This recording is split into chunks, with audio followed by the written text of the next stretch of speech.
start early. I know, I said don't start early. I don't. That's right. What was covered? It's secret. In that secret 10 seconds.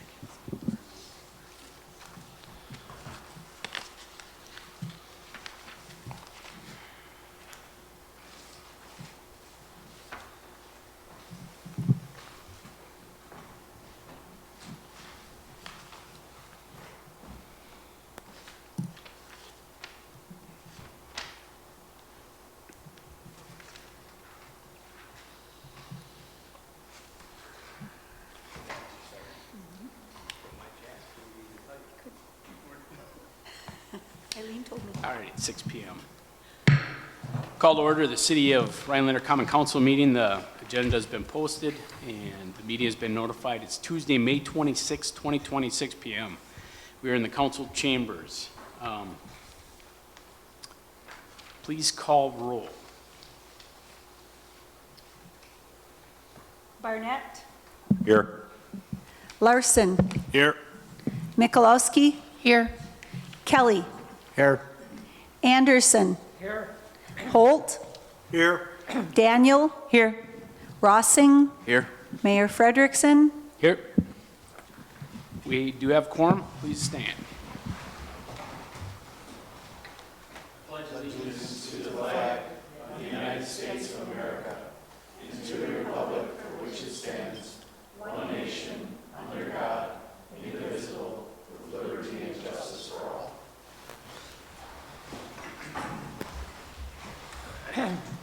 Also, it's been asked, and it is still part of the Veterans Celebration because obviously we are our Memorial Day. The day passed in lieu of that, so I'd like a moment of silence for those that given their life to our great country so that we have these rights and responsibilities that are put before us to serve our communities.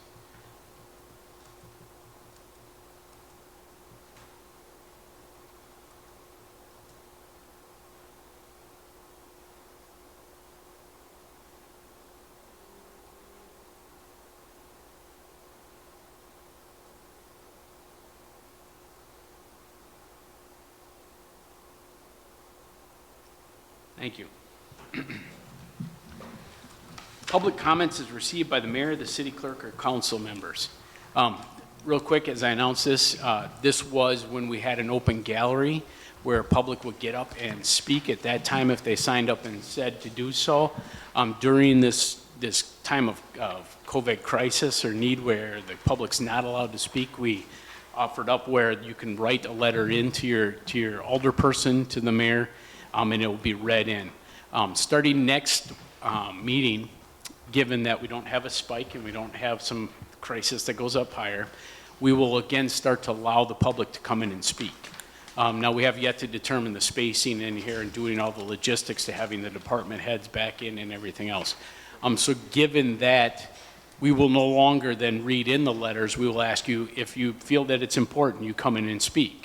And maybe you speak and then leave, but it'll be able to speak it to the council. You can still send in letters, but they'll just be a part of the packet as they were in the past. They'll be listed under petitions to the mayor.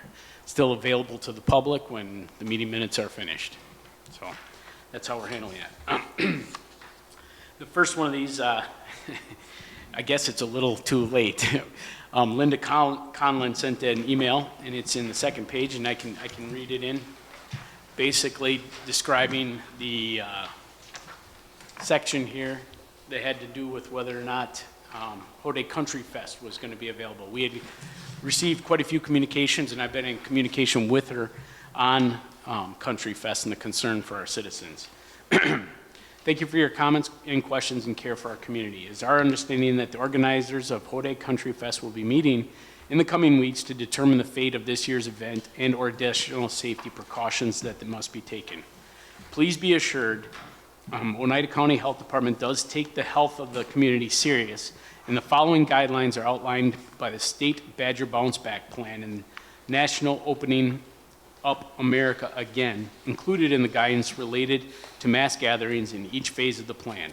In times like this, we wish we had a crystal ball to tell you what the progression of the virus will look like in July in order to make decisions now. However, we just don't know what the next few weeks will bring. That being said, should appropriate precautionary steps not be taken, the Oneida County Health Department does have the authority to intervene. Again, we appreciate your care and your concern for your community, and do encourage each of you to reach out to your local leaders with this same concern. In the time of uncertainty, it's important that we are all on the same page related to health and the well-being of the community. Your board representative, Oneida County Sheriff Grady Hartman was listed in this. State Assembly Person Rob Swearingen was listed as State Senator Tom Tiffany, and local organizer of the Country Fest are listed on here, also for you to reach out to. I will bring this up to Dave Hintz so he realizes you are receiving emails and calls from concerning citizens as well. We are also keeping track of the number of complaints, concerns regarding Country Fest, so we have a solid number to report. We are also exploring my authority to ban mass gatherings. This has become a bit trickier with the Supreme Court ruling. I will keep you posted, Linda. That was prior to today's decision, but I'm going to guess it still stands if our citizens have a voice. These are the people to reach out to. So that was one. Letter from Jim Leschke. Mayor Frederickson, will you please read this as part of the public comment section in the next Rhinelander City Council meeting?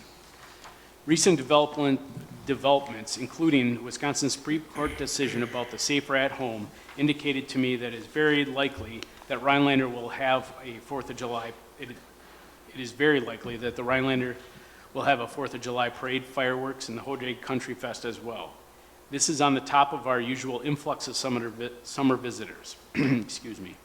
All of these events will bring people from out of their area, along with the money they will bring. They will likely bring along some unwanted guests. They already have inadvertently gifted to us the emerald ash bearer, for just one example.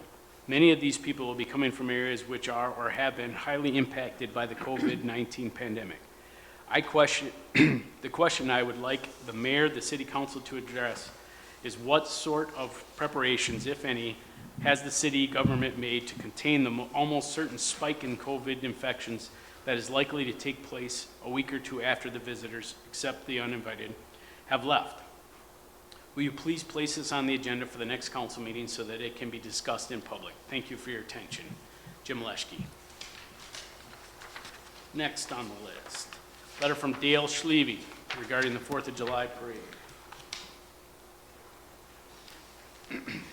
Dear Mayor, Chief Gauthier informed me that the parade permit application decision will be made May 26th. We are willing to organize a parade if the city approves the permit.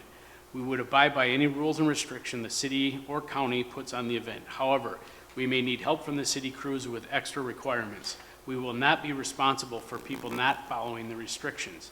Again, we are willing to work with the city for the 4th of July parade. FYI, 5 bands have dropped out of the parade. Not sure about the public's opinion and or cooperations. Any questions or concerns, please call me. And his phone number is listed.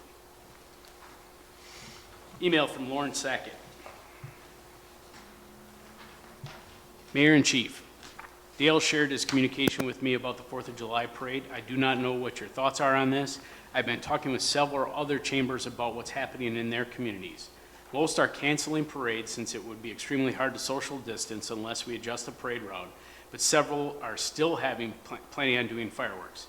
With utilizing public parks and over water spaces, they have found that it would be easier to distance families. Just wanted to share that. I'll support and help with any messaging that the city decides. All right, and I believe we got a communication today earlier. Okay, I'm reading what you gave me here.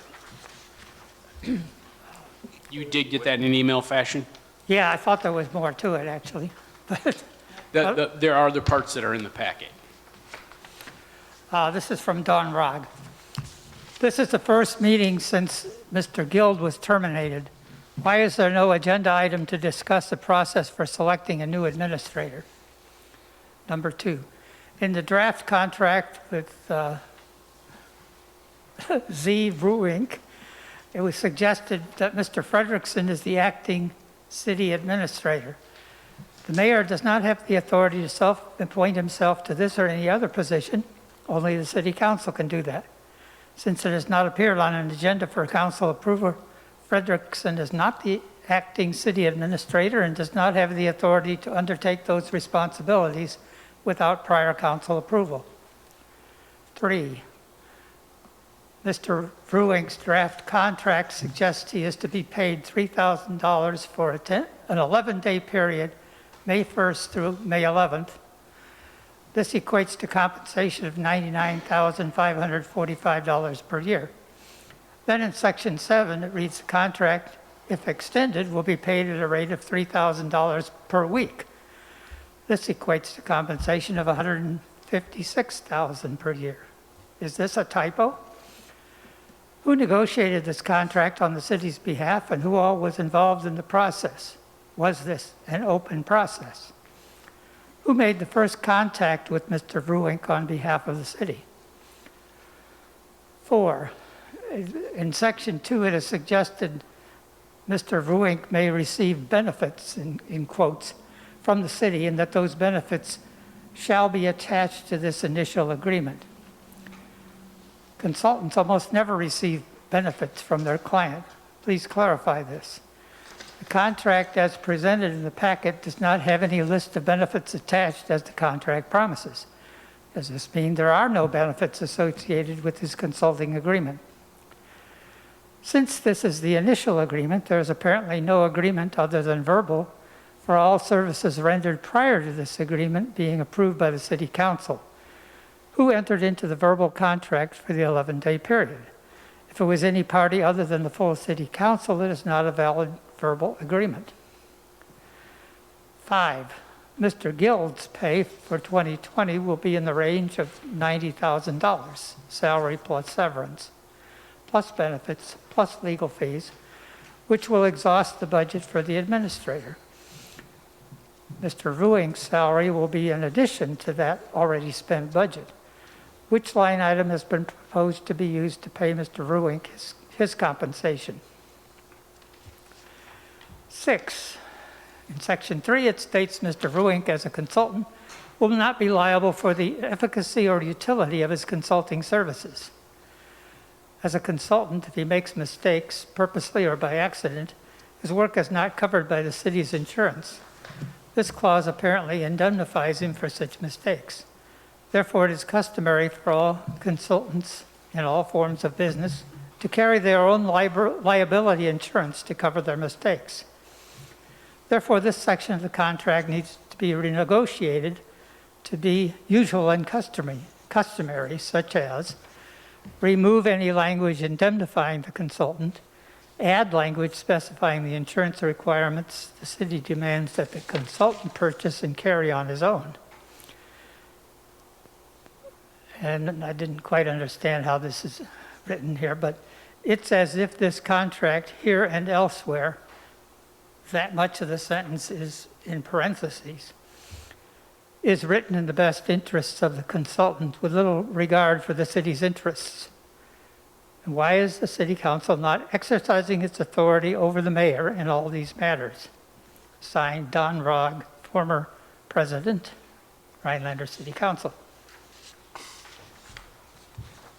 Anybody else receive any communications from their constituents? Eileen?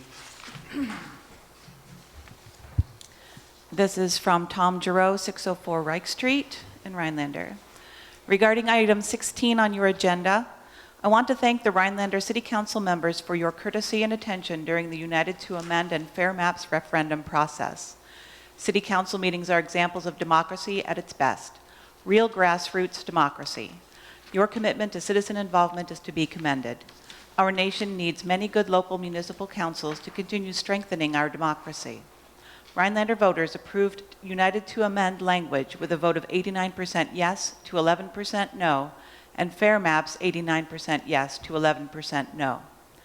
Our local grassroots group that circulated the petitions had planned meetings and rallies to promote the referendums prior to the election. However, because of the pandemic, these had to be canceled. Even with limited educational efforts, the referendums passed with overwhelming bipartisan results. In an earlier email, I provided copies of the resolution municipalities typically pass after the referendums. These resolutions let our state and federal legislators know the results of the referendums and call for action. We purposefully circulated the petitions in every voting district in the city, and I personally spoke with many of your constituents. I can tell you that many expressed a desire that the City Council act after the referendums. I stand ready to answer your questions about the resolutions. We stand ready to assist our city clerk with the follow-through on the distribution of the resolutions should they pass. Thank you again for your attention to this matter, and those resolutions are on the agenda for later in this meeting.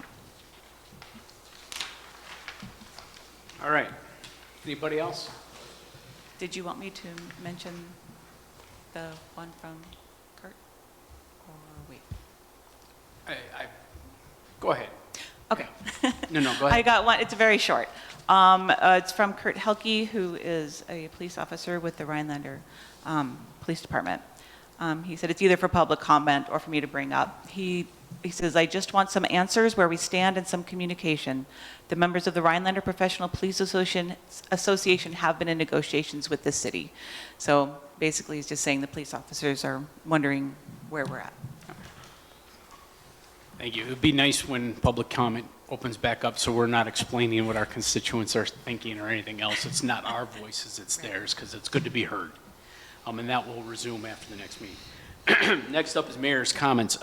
Now, I know most communications you cannot answer to, and that's fine.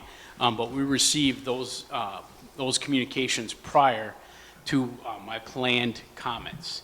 My planned comments do answer some of those, so that has a lot to do with it. You notice that obviously without an administrator, we don't have an administrator's report. Yet at the same time, the work goes on. How the work goes on, I guess I don't have the authority to do, but that's tongue-in-cheek because it has to happen. I'm going to start out just by reading a list of what's happened in the 3 weeks that we reached out and have a consultant under contract. Established Wisconsin Job Center profile for posting employment opportunities. Recent postings were not advertised through this free service. Drafted job postings and modified job description for part-time inspections assistant. Posted positions on the city website. Wisconsin Job Center reviewed and worked with staff on open records requests pertaining to me. Reviewed a request of a wireless carrier to be replaced on the city water tower. Located and reviewed an existing lease pertaining to that. Reviewed the city employee policies and procedures. Reviewed the ordinances pertaining to the room tax. Beverage operator licensing and cable franchise fees. Extended and caught errors in all these areas too, just so you know, so we can fix them. But anyway, moving on. Extended 3 employment offers, 1 to wastewater, 2 to streets. So we're filling beverage operator license for the cable franchise fees. Excuse me, lost my spot, of course, without my bifocals. Reviewed and modified the May 11th and May 26th council meetings. Worked with Verizon on employee phones, toured the city facilities, police, fire, parks, and public works, met the IT consultant and city staff to discuss the IT consolidation project. Reviewed the Microsoft licensing, provided feedback, researched the IT infrastructure agreement from other municipalities, participated in 2 water, Water Action Team, Rhinelander Zoom meetings, reviewed the PFAS correspondence background information, discussed the COVID federal stimulus with the North Central Regional Planning for engagements between them and the city, addressed the city cell phone plan and questions with addition, reviewing policies related to the city providing communications and equipment, researched and reviewed previous minutes, reports, and resolutions pertaining to the ABX TID 6 project, and that was needed to be cleaned up. Worked with staff and Ellers to review the cash flow and the projections associated with the development agreement, discussed the status of TID 6, the developer's agreement with Kristen Fish Redevelopment Associations, made updates to the City Hall website, reviewed the 2020 budget expenditures, revenues year to date, reviewed the Board of Zoning Appeals application, field alderperson, resident inquiries and concern, reviewed pre-employment background check and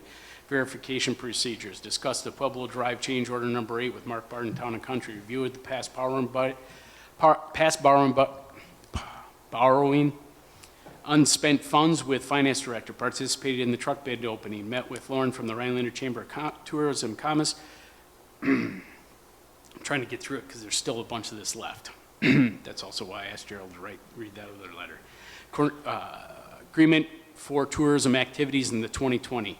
Coordinated with pre-employment screenings and background checks, participated in the weekly staff meetings, participated in 2 weekly COVID League of Wisconsin municipality meetings, Senator Baldwin and Johnson, Wisconsin State Legislature, Governor's Chief of Staff shared perspectives regarding municipalities' concern, participated in conversations with County Health Officer, reviewed the contracts pertaining to the fireworks, lifeguards, and the Stevens Street construction, water tower, communications equipment, reviewed the DOT grant information pertaining to the future street constructions.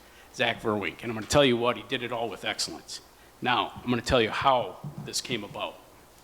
So, it was Tuesday of the elections, and somebody asked me if I saw the election results, and at that point, I didn't really pay that much attention. They mentioned Zach's name, and that he lost. And immediately, I was confused because I thought, how can somebody who had such a command on what he was doing lose out on it? So I reached out to Zach just personally, and it's basically, I've known him from about 6 meetings at League of Wisconsin Municipalities and 1 interview that we did with whatever, and said, keep your head up. You have an extremely bright future. You're a gem in this field. You're a gem in this field. About a day later or so, as we were looking at COVID stimulus packages, different things that were coming out that we as a city staff do not have to have time to get our hands around, I reached out to Steve and said, hey, do you think I could bring him on as a deputy administrator or anything else in given the emergency order that I can hire at this point of being the acting administrator for help? He said, we can probably figure something out. I called Zach and asked him if you want to come talk. You know what? I think we have opportunity somewhere up here. Zach mentioned that his dad had a cabin on Pelican Lake. He said, I'll be up this weekend. So we sat down on a Friday evening. We spoke for 4 hours, frankly, about the status of our city, the projects we want done, the stuff that we're behind in, the staff that we have and the direction we want to go, and then where council is going to start to feel like they have an identity. He was excited and thought it would be a great adventure just in this time of his life to be able to reach out that way. Didn't know exactly how. So we asked Steve, the attorney, to look to draft something between them to fill this role. So it fit in budget and it filled the role. Once again, I'm not a micromanager, so as Steve negotiates and as Zach does it, even when it comes to questions from the League of Municipalities, he's the president of the League of Municipalities, so I don't think he would sign something that would disagree with their thoughts and whatever. About a week later, he said, yeah, we're interested, let's get it done. At that point, it was right before, I think it was May 1st, and we signed a contract that was drawn up as an independent consultant to the mayor on administrative duties. Basically, what am I going to miss if I'm acting this way? That's where it sits today. I've been open and honest. I'm with every bit of staff or anybody who asked me during that time, was it under the authority of the emergency order that I could hire? Yes. Did I absorb it right away? Yes. Zach had other offers. I mean, it wasn't like he wasn't going to be pursued. And I recognize the talent that he brings and has brought to us. Whether or not people can recognize that, see it in the work that's being done, that's on them. That's not necessarily on me. At this point, as a mayor, am I getting somewhat irritated with answering the question why all the time? Yeah, because we have a lot to do. That's a lot of stuff to do. You're not going to hear that in a report. You couldn't hear it in a report of the detail that went into it or the other parts that were found and what happened. That's a lot of work that's being done. Proud to be a part of this team, and I'm proud to be the mayor, and I'm proud to be able to make those decisions. So I don't know if that answers all those questions, but that's my announcements. All right, moving on. Reports from departments. Clerk's department, do you have anything? I don't think your mic's on. I have nothing to add. Thank you. Thank you. EMS and fire department, nobody in the hall? Engineering projects, nothing you want to add? All right. Finance department, fleets division, golf course, inspections, legal. Yeah, just pull it up.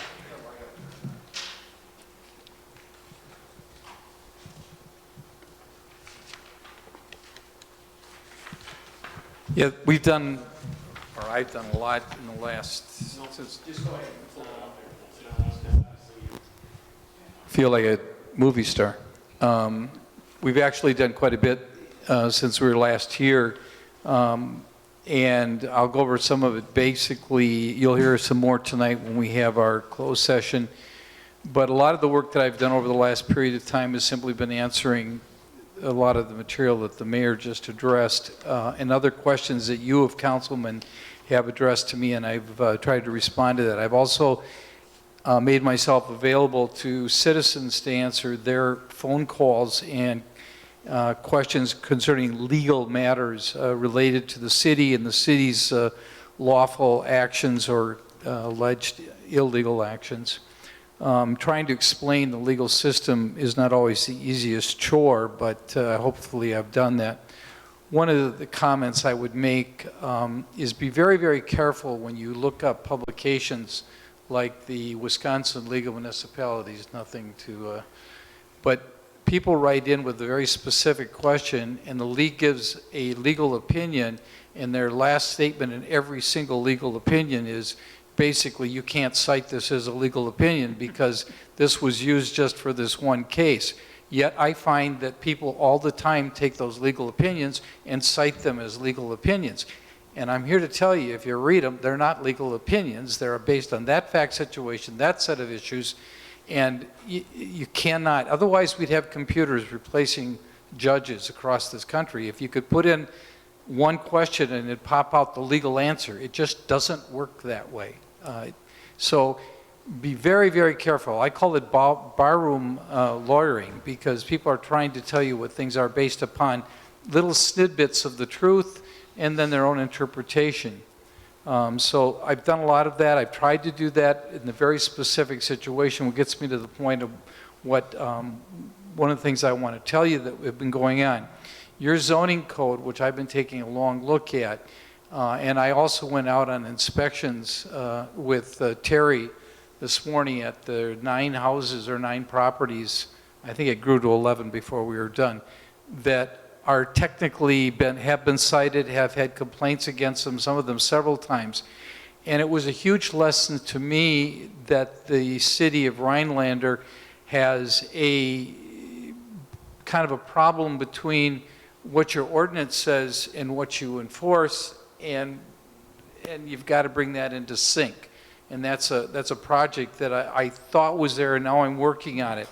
We are going to prosecute citations.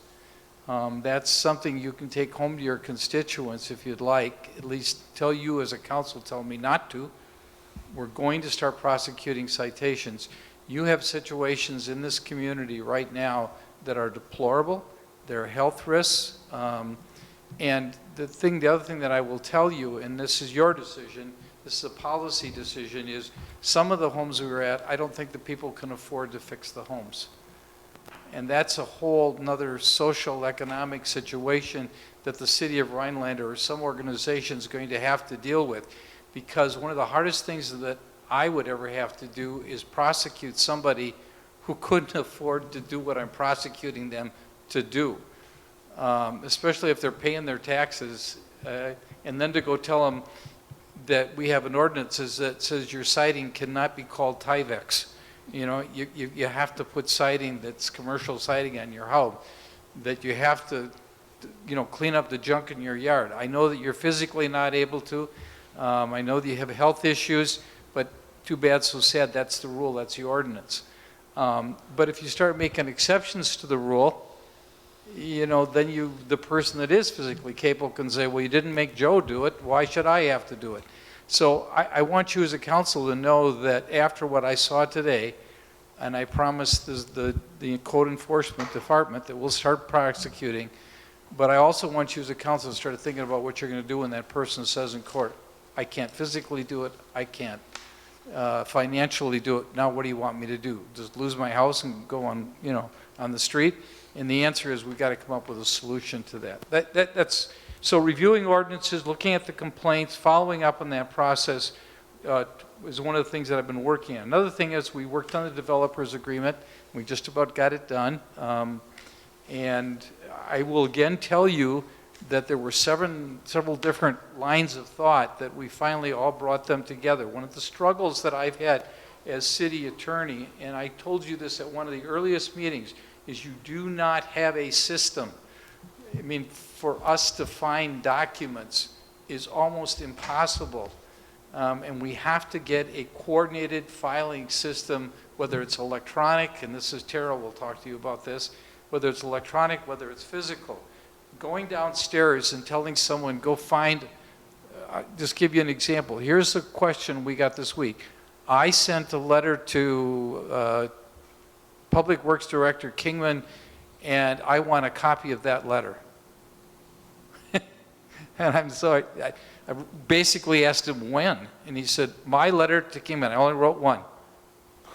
Well, and Val and I both know it would cost maybe $1,000 to hire somebody to go through every piece of paper that we have in those boxes in the basement or out at the wastewater treatment plant, because there's no codified system. Now, if he had sent an email, interestingly enough, we probably could have found it pretty quickly, because we could have used his name to search or Tim Kingman's name to search. But what I'm trying to tell you is there's some of these things that make my job very, very difficult. When people say, we have a contract for that, or we have an agreement for that.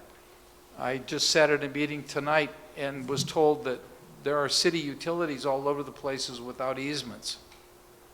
I've been doing this for 40 years, and I don't believe that I've ever been in a position where there hasn't been contracts and easements for putting in public services.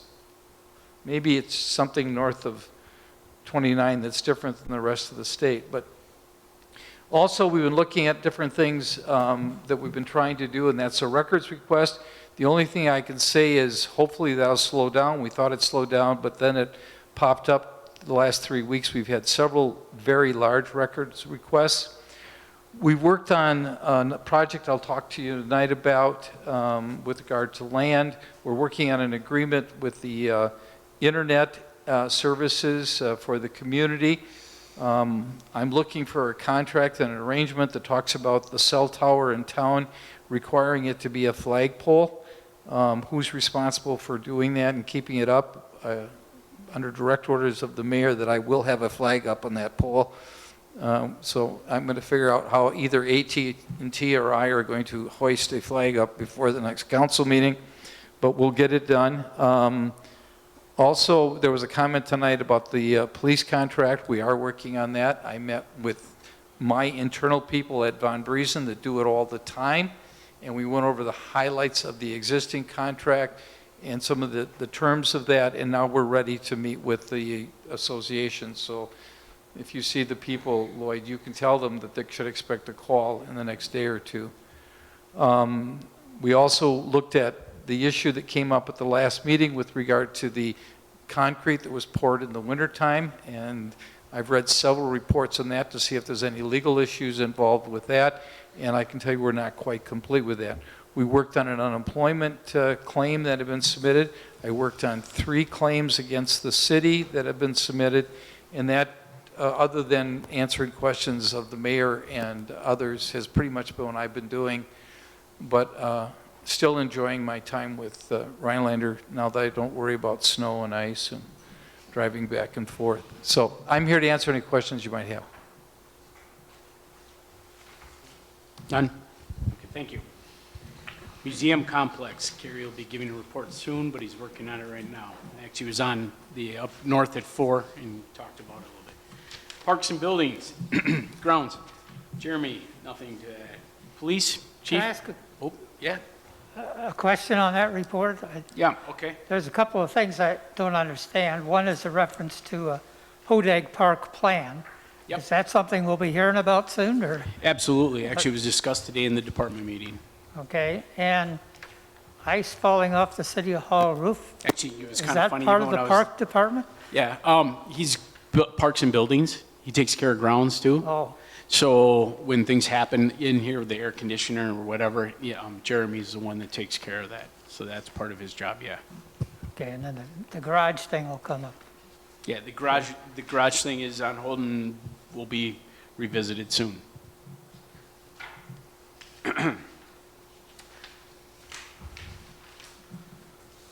Streets division, nothing. Technology division, there'll be a lot missed coming. police. Ah, yeah, yes.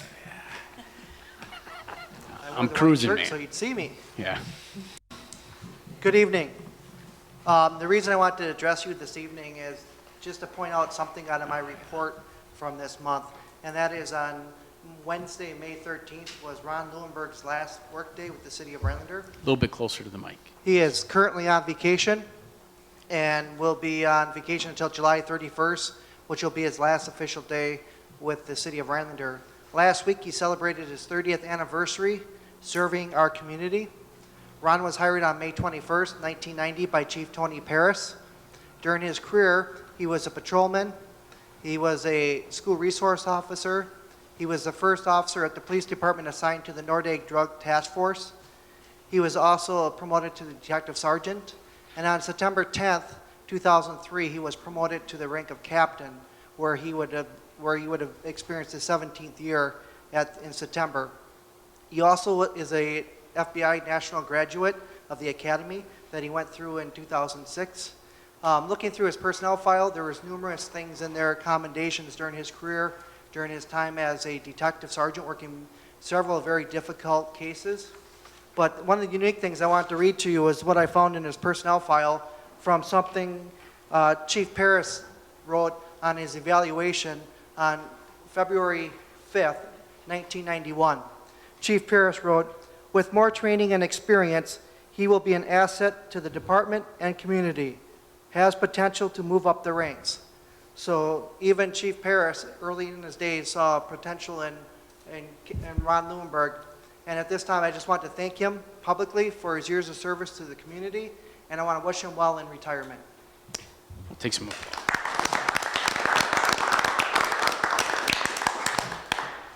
Thank you.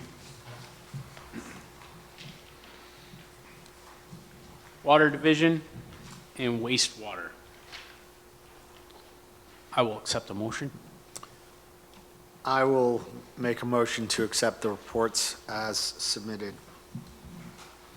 Mikulowski, second. There's a motion and a second. Any further discussion or questions? All those in favor? Aye. Aye. Motion carries. Thank you. Meeting minutes. They're in your packet. I make a motion to accept the meeting minutes as written. Larson, second. There's a motion and a second. Any discussion?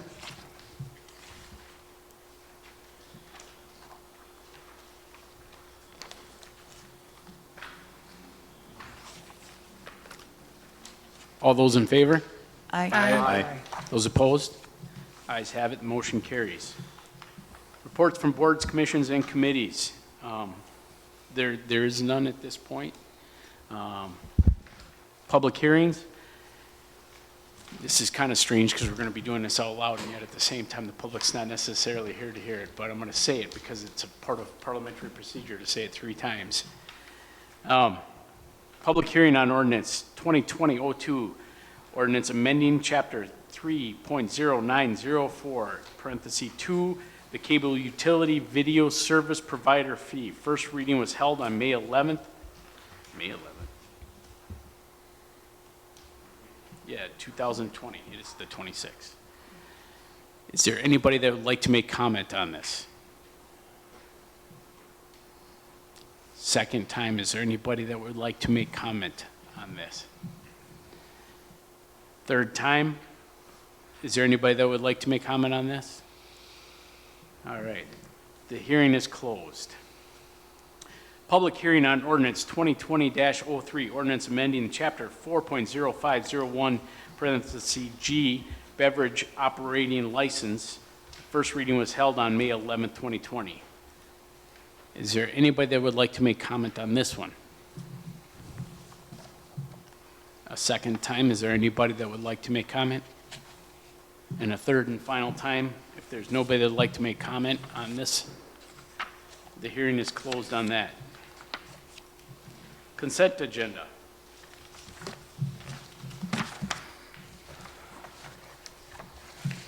I have a question as far as how things get on consent agenda, but can we split off the number 12? It seems like if it's worth doing, it's worth reading the thing. Absolutely. So you'd like to hold number 12. So I'll take a motion to accept number 11. Motion to accept the consent agenda absent item number 12. Second, Anderson, second. Thank you. There's a motion, a second. Any further discussion? All those in favor, say aye. Aye. Aye. Those opposed? Motion carries. All right, number 12. Actually, it goes down to unfinished business, to tell you the truth. Is that correct? Parliamentarian? Hey, Steve. Okay. I'm asking you a question. Okay. We used to have unfinished business right after that. The resolution for the support of a Hometown Hero Award had not been heard previously, so it's not unfinished business. Therefore, it would be in the category of introduction of new business, which technically was moved there by the fact that it was left off the consent agenda, so that means in order of the agenda would be the next item to be discussed by the board. Excellent. Thank you, sir. That resolution, does somebody have the page of the packet? 65. Thank you very much. Page 65 in the packet.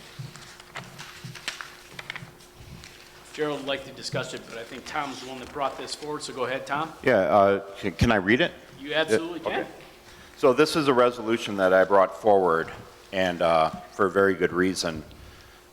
We have many, many heroes in our community, and I think they deserve some recognition. I think this particular person that I wrote this resolution to start this off with absolutely deserves it. So the resolution reads, whereas Governor Tony Evers announced on March 23rd, 2020 that a safer at home order would go into effect March 25th, 2020 over the rising concern of COVID-19 spread. Whereas the safer at home order closed all non-essential businesses, putting a financial burden on Rhinelanders' most vulnerable businesses. Whereas loans and grants promised by the national government did not apply to many of the sole proprietors, or the loans and grants were exhausted. Whereas on April 2nd, 2020, Meg Sprexel held a Facebook auction on a page she created called Northwood Small Biz Bids, inviting many small businesses who had to close their doors due to the safer at home order to participate and auction off a product they would normally sell in their store. Whereas Northwood's Small Biz Bids has been able to raise over $10,000 in sales by local businesses, with Meg Sprexel maintaining the Northwood Small Biz Bid page and monitoring the auctions when they are taking place while asking for nothing in return. And I do hear that it's probably closer to over 20,000 now. Whereas Meg Sprexel saw the community's small businesses struggling, scared, and uncertain with no help on the way, and took it upon herself to create a source of revenue for those businesses. She has shown true commitment to her city, its businesses, and the small business owners, making her a true hero to these small businesses. Now therefore be it resolved that the City of Rhinelander Common Council hereby approves the following actions. 1. Establishes a Rhinelander Hometown Hero Award as a way to recognize selfless individuals who go out of their way to support their community in times of extreme need. 2. Awards the first Rhinelander Hometown Hero Certificate to Meg Sprexel for her extraordinary commitment to the small business owners of the City of Rhinelander in their time of need. That the City of Rhinelander Mayor Chris Frederickson present to Meg Sprexel this certificate of recognition as Rhinelander's first hometown hero. That the city clerk establish a digital form on the city website where people can nominate an individual for Rhinelander Hometown Hero Award. And then it's the signings and the dates and stuff. So I really feel strongly about honoring Meg and any future hometown heroes. I think it's a very positive thing for our community to get behind, and if anybody deserves it in this time, it's definitely Meg. So I hope you guys will agree with me. I'll accept a motion to accept the resolution. I will make a motion to accept the resolution to start a Hometown Hero Award with Meg Sprexel being the first recipient. Daniel, second. There's a motion, a second. Any further discussion? I'd personally like to thank Meg at this time if it's appropriate. But I didn't mean to cast a doubt on this particular thing earlier, but I just want to be sure that we're going to follow up with more people as people are identified, not drop it with this one. Absolutely. The last part of that resolution was that.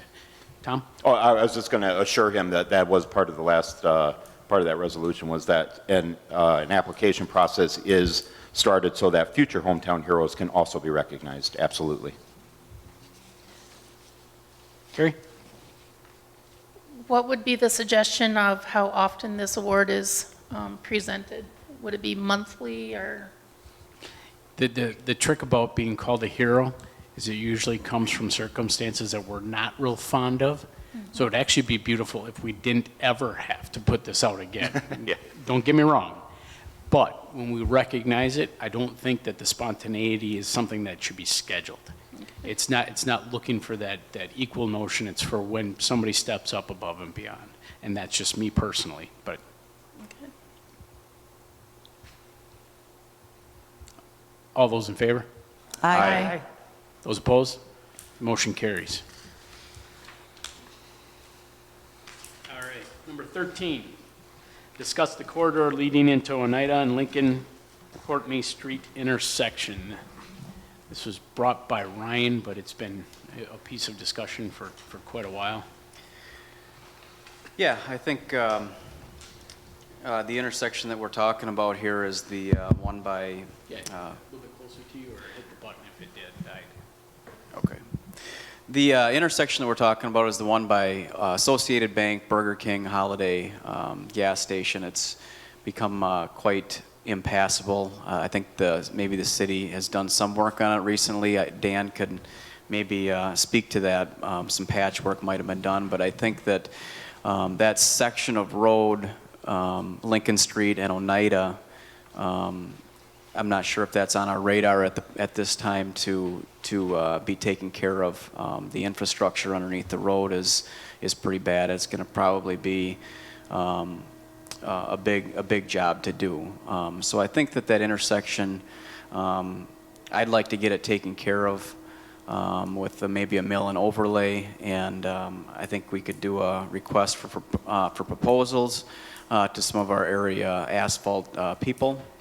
And I guess I'd like to maybe ask Dan to join in on the conversation. He might have some information on his thoughts on that. Is Dan here? There he is.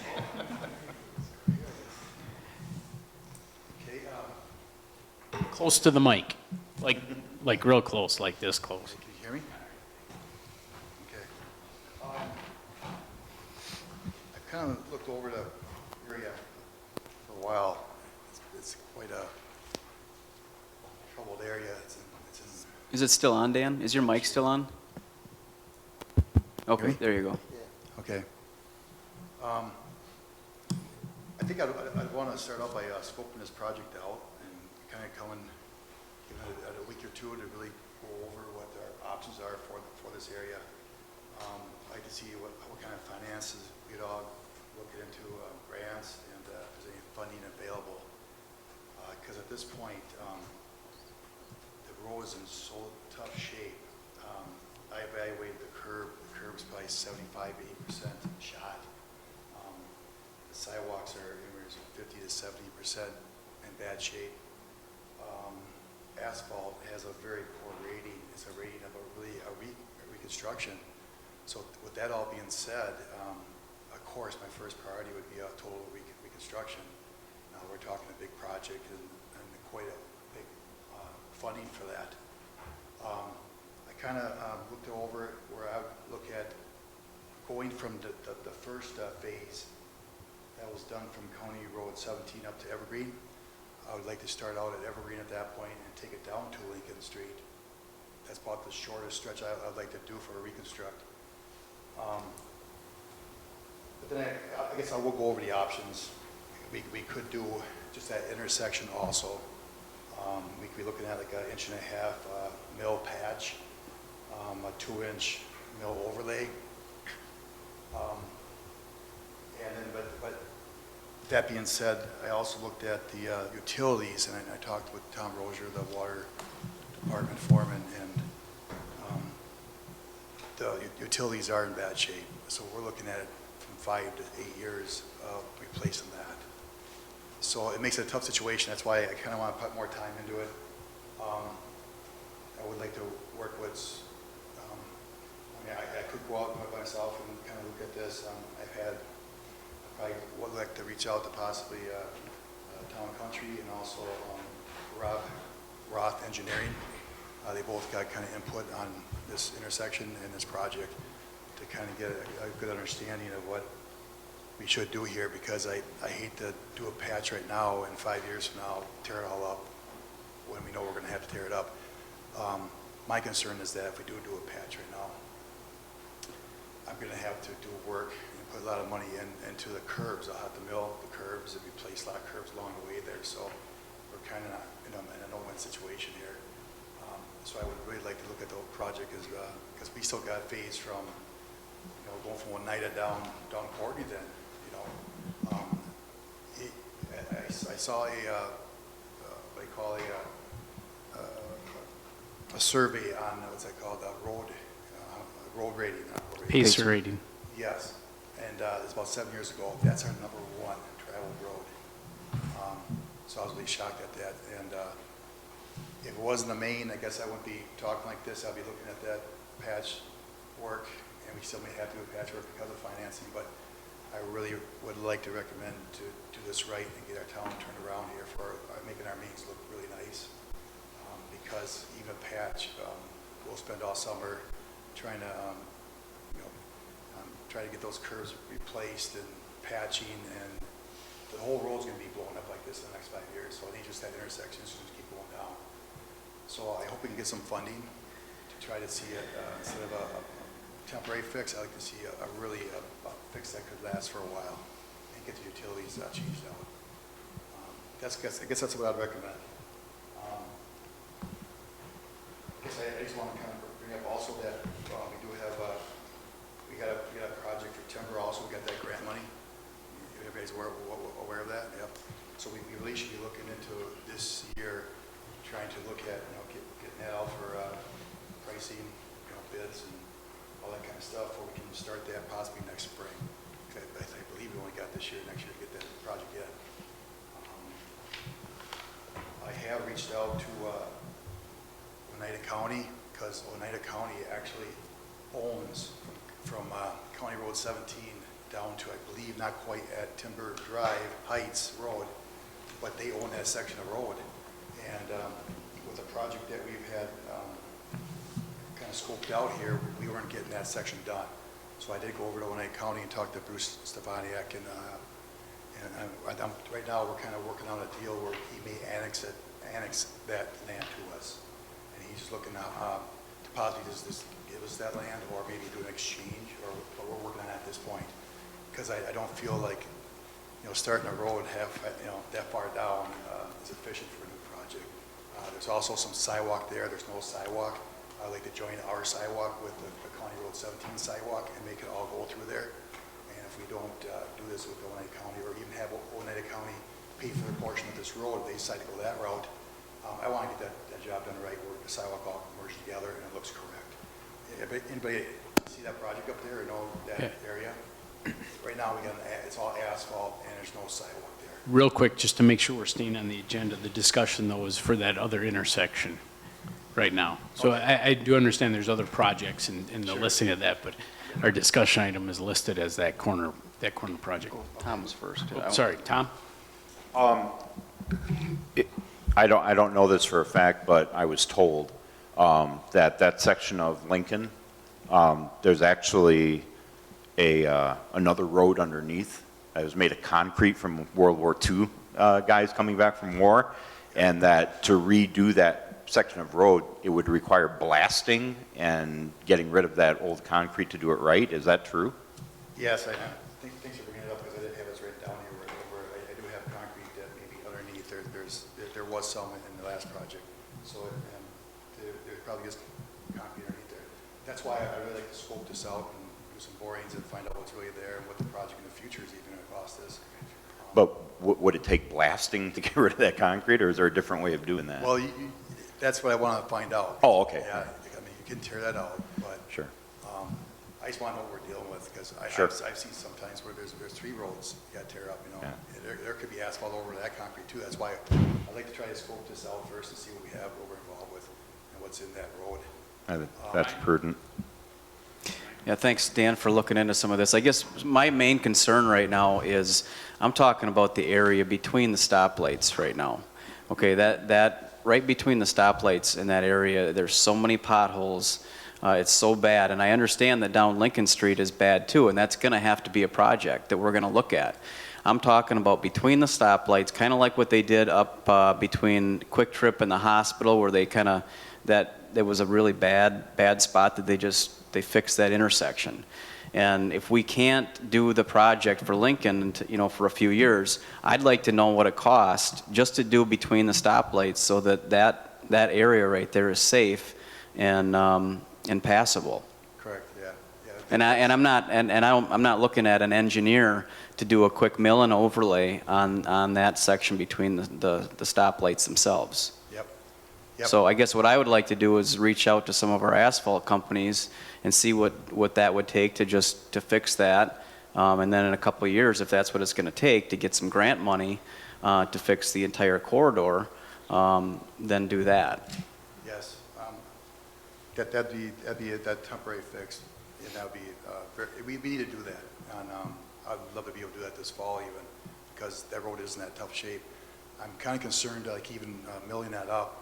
I've seen times before where the road is so bad and it's so unlevel that you start milling it and it may just start crumbling, breaking apart. You may not be able to mill that area. It's that bad. So I agree. We could section out every corner and come back a certain amount of distance on every road and do that whole intersection as needed. Yeah, I can go out and get some quotes and bids for that. Gerald? Just a question about the corridor. If we're going to do anything on Lincoln east of the intersection, has anybody ever looked into what it would take to widen that street?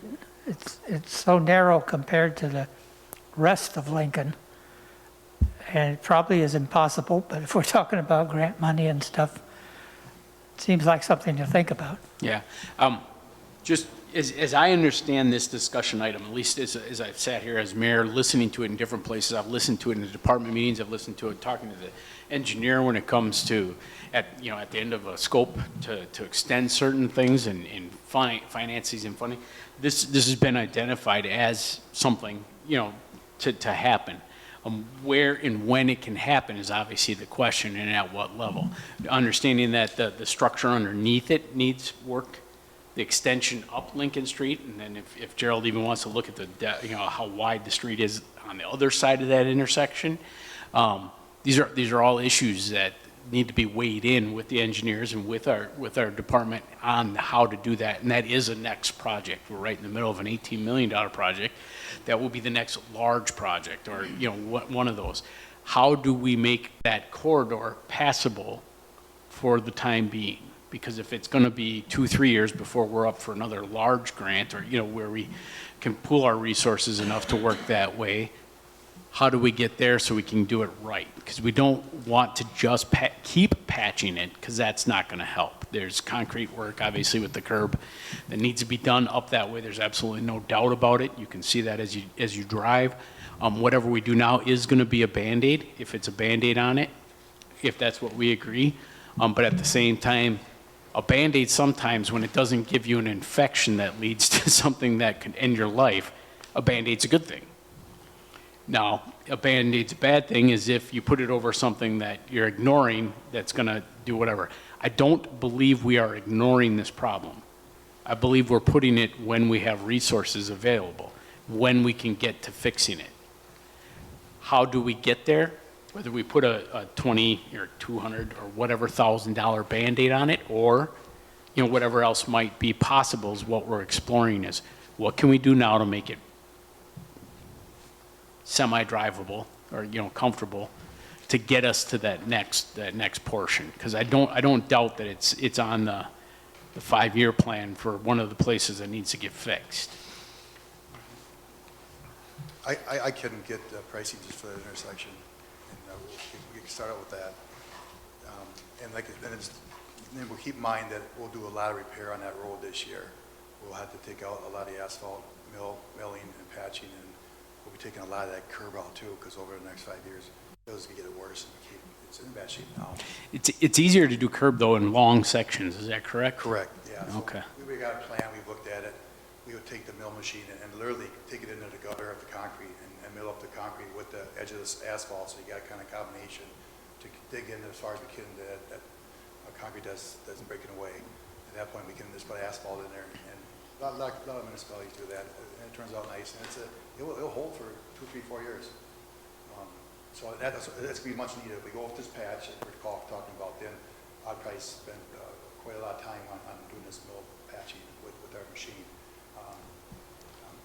And we have good qualified guys who run these machines that do this kind of work, so we're very confident doing that. I'm just going to ask Zach to weigh in on, because he's listened to a couple of these conversations to see what he's heard or what he thinks. Driving that intersection every day at City Hall, so I know firsthand that it's a problem, and it's probably one of the worst in the city, particularly for the reasons you mentioned, traffic count, right? It's most among the residents are probably. It's so the one thing that and Dan covered really well in terms of make sure that before we got too far down the tracks here that there was some consensus or in that project. Another component that we're looking at when Wendy and I were meeting to talk about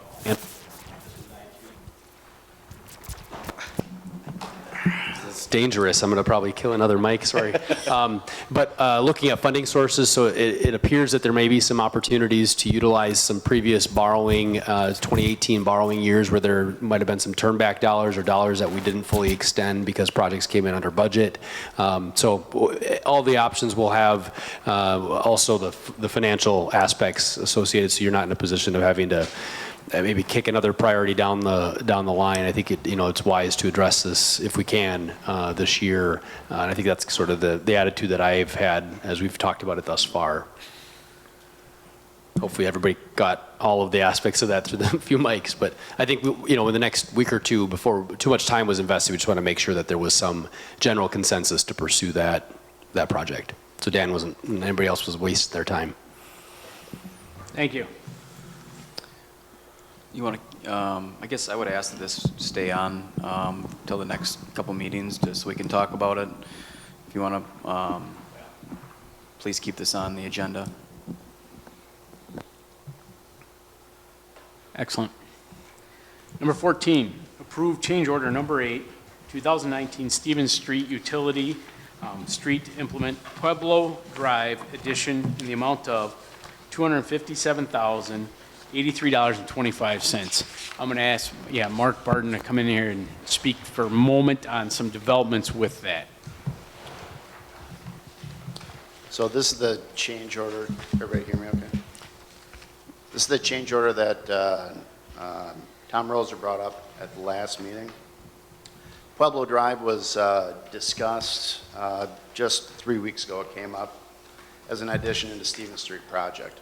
The reason it came up is it's a good value to the city to replace the sewer and water line. And we're at the point in this project where we're realizing that the city is under the contingency for the project, for the Stevens Street project. What that means is there's funding available. How rural development funding works for a project like this is there is loan money and there's grant money. The city has to spend all the loan money first, and then you start working on the grant money. We are working on the grant money right now. Because rural development requires that 5% contingency, it accounts for the project going 5% over. Grant money is worked into that 5% contingency. The project as a whole, if you take out the big change orders, is right on budget, so there's money available for an extension like this. With that being said, because it's in the contingency and rural development has already approved this, they haven't signed off on the change order, we're waiting for that from the city, but they've given me verbal approval that it fits in nicely with Stevens Street project. They would be in favor of it. The change order itself is for $257,000 and change. Of that, rural development grant money would account for approximately 160, 170,000 of that grant money. There are other funding opportunities available, which you're utilizing on the Stevens Street project. We haven't specifically gotten approval for those, but you have Safe Drinking Water, Clean Water Fund loans as well, which you may get funding for with that also. It's a valuable project, and with the funding available, particularly the grant funding, we would recommend going forward with it.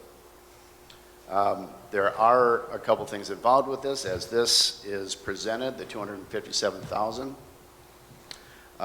there was a stipulation that Tom had mentioned last time. If the contractor can get in before June 1st, this covers everything. Contractor A1, who's putting in the deep sewer on Stevens Street, I hate to jinx this, but they're ahead of schedule. They're looking at completing the deep sewer at the end of this week. With that being said, the equipment they're using for that deep sewer will be heading out of town. That's the same equipment we need for this Pueblo street sanitary sewer. It's pretty deep. They want to bring that over. If they head out of town and they have to bring it back in, it's a mobilization cost of $16,500. We have all our ducks in a row. We have permits lined up. We have temporary easements. Everything is lined up with the exception of WPS. There's some poles that need to be moved, and it does not look like it's expected those utilities will be out of the way to start construction on Monday. So this $15,000 or $257,000, you'd have to add $16,500 onto it. That mobilization cost may get picked up by rural development as well. There's also a potential cost from WPS for moving those poles. And I discussed that with the mayor, Zach, and Steve this afternoon. And we'll see how that develops, but there may be a fee to that. We don't know what that is at this point. Even with the mobilization costs and the fee for, potential fee for WPS, we would still recommend this project. It's hard to pass it up when you have that grant money and the funding available for something like this. So we would recommend this. Also, Tom had mentioned last time, along with this, Town and Country is requesting additional fees for design, survey, construction administration, and resident inspection. That would be for $22,000. You may not realize that. Right now, we are running at or a little under budget for our construction administration costs. We're requesting this $22,000, but we may not even get into it. But we like to have it out there just in case. Contingency, we don't know what's going to happen. That is available because there will be additional work needed for this project. And with all rural development funding, that resident inspection is a requirement of that, so we have to have somebody on site when this is being built. So with that all being said, even with the extra costs, I would recommend going forward with this change order. And I recommend approving it as it sits right now. I'd also like to point out this is unit prices. Pinos, we did the same thing for Pinos. We approved unit prices for it. These may go up or down. So I have an estimate of $257,000. May end up at $240,000. May end up at $290,000, depending on how those units or quantities work out in the end. But as a base, the $250,000 is what I'd recommend. I had a quick question. So, Mark, quick question about the mobilization fee. Mm-hmm. Even though they're in town right now, if we approve this tonight, we're still going to have to pay that? Most likely. What it is, it's not the contractor. The contractor is still going to be here. One of the crews will still be here. A1 is the crew that's putting in the deep sewer. Musson will still be here. Sampson will still be here. Northeast Asphalt will be here. They'll have one crew from A1 here, but it's a smaller crew putting in water main. The crew that does the deep sewer work with their big equipment, the big excavator, will be leaving town if Pueblo's not ready to go. So that mobilization is for getting that big excavator back. This is a piece of equipment they have to take apart. They basically have to disassemble it to get it off and on site. So what are the chances of having it ready to go by the end of the week? I'd say slim to none. Okay. Any other questions? Gerald? Does the 257,000 include that 16,000 in the engineer's fee? It does not. And as I recall from past discussion, this pretty much uses up the contingency on that contract, is that right? For the construction contingency, yes. And you've got a few more months to go where other contingencies might arise. You know, there is a possibility that something big will happen and we'll eat into that contingency. There is that possibility. The way it's looking now, we made some projections for the end of the project. We don't anticipate, unless something major unforeseen happens, you will have that contingency remaining. But there is also that possibility. There's always that possibility that something will come up. Ryan? Can you say one more time, Mark, about the grant money? Didn't you say that it was about 170,000 of the 257,000 would be covered with the grant? Grant money, yeah. Now, that's of this 257,000. Anything additional, mobilization, we can see if we can get part of that cost. Engineering, they will pay part of that. So it's about 65% of the engineering costs would be covered with grant money as well. We have to figure out that exact allocation. And as I stated, and rural development has stated to me, this is all dependent on staying within that contingency. This is probably an unfair question, but if we were to wrap up the Stevens Street project and say we had to come back and do this in the future and start from scratch, what's a figure gonna be for something like that? You said A1 is here, Mussins is here, all these people are here, and everything's opened up. So cost savings to the city. I'm just kind of curious if you could ballpark. Well, if you were to just take that price, so a real development project, you see higher costs, higher unit prices, because it's they have to get wage rates. You know, you have one small project and you may get lesser unit prices. You could potentially see a lower cost in this project if you were to bid it standalone. I would doubt that you would see that. So what we're seeing is a little higher prices for sewer and water on this contract. We're seeing lower prices for earthwork from us. If you do a standalone, everything will balance out. I would anticipate you would be in the same ballpark money-wise, but you would not have the funding available. Sure. So if all else is equal, it's going to cost you another $170,000. Thank you. Any other questions? We did listen to the two, Steve and Zach and myself listened to the fluctuation of some of the pieces here in the last, actually it was pretty much today. And no, I did not get anything back from WPS, either email and or in-house. They were going to talk about whether or not moving utilities a second time was going to cost us, which would be another additional cost. So when we sat down and looked at the math, I believe the conceptual savings obviously decreased from when this was really looked at, but still has significant value. Bad news on good news, I guess is the way you look at it, or good news on bad news. So those are the things we're looking at. Projections are always tricky. You know, we know that, to say everything's going to go fine. In other words, we're well within the safety net right now, but that's right now. So I guess with that, any other discussion?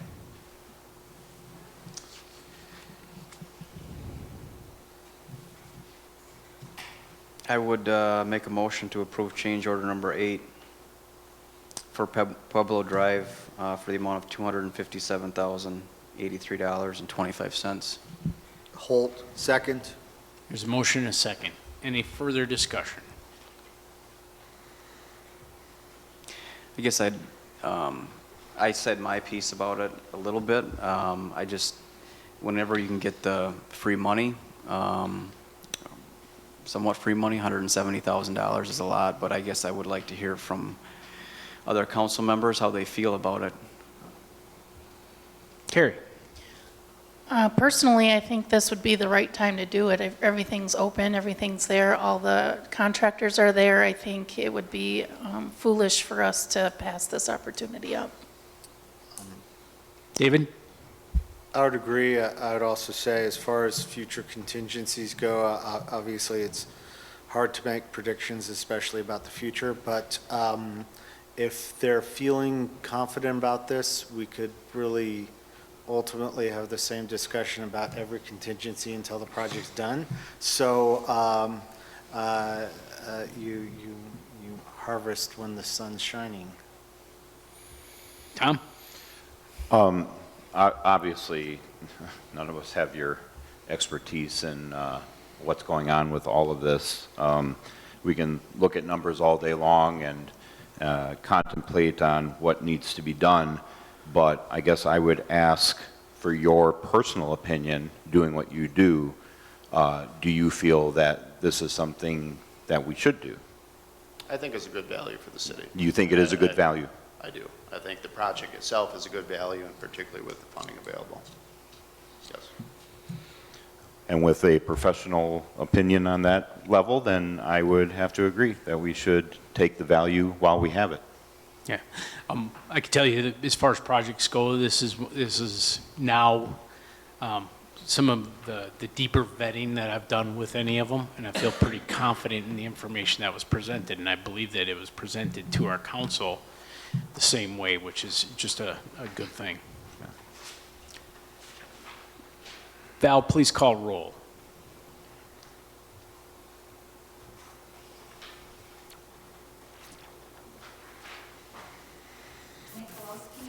Aye. Daniel? Aye. Rossing? Aye. Kelly? Aye. Barnett? Aye. Larson? Aye. Anderson? Aye. Holt? Aye. The ayes have it, motion carries. Number 15, discussion on the committee reinstatement. This was brought to us by Eileen.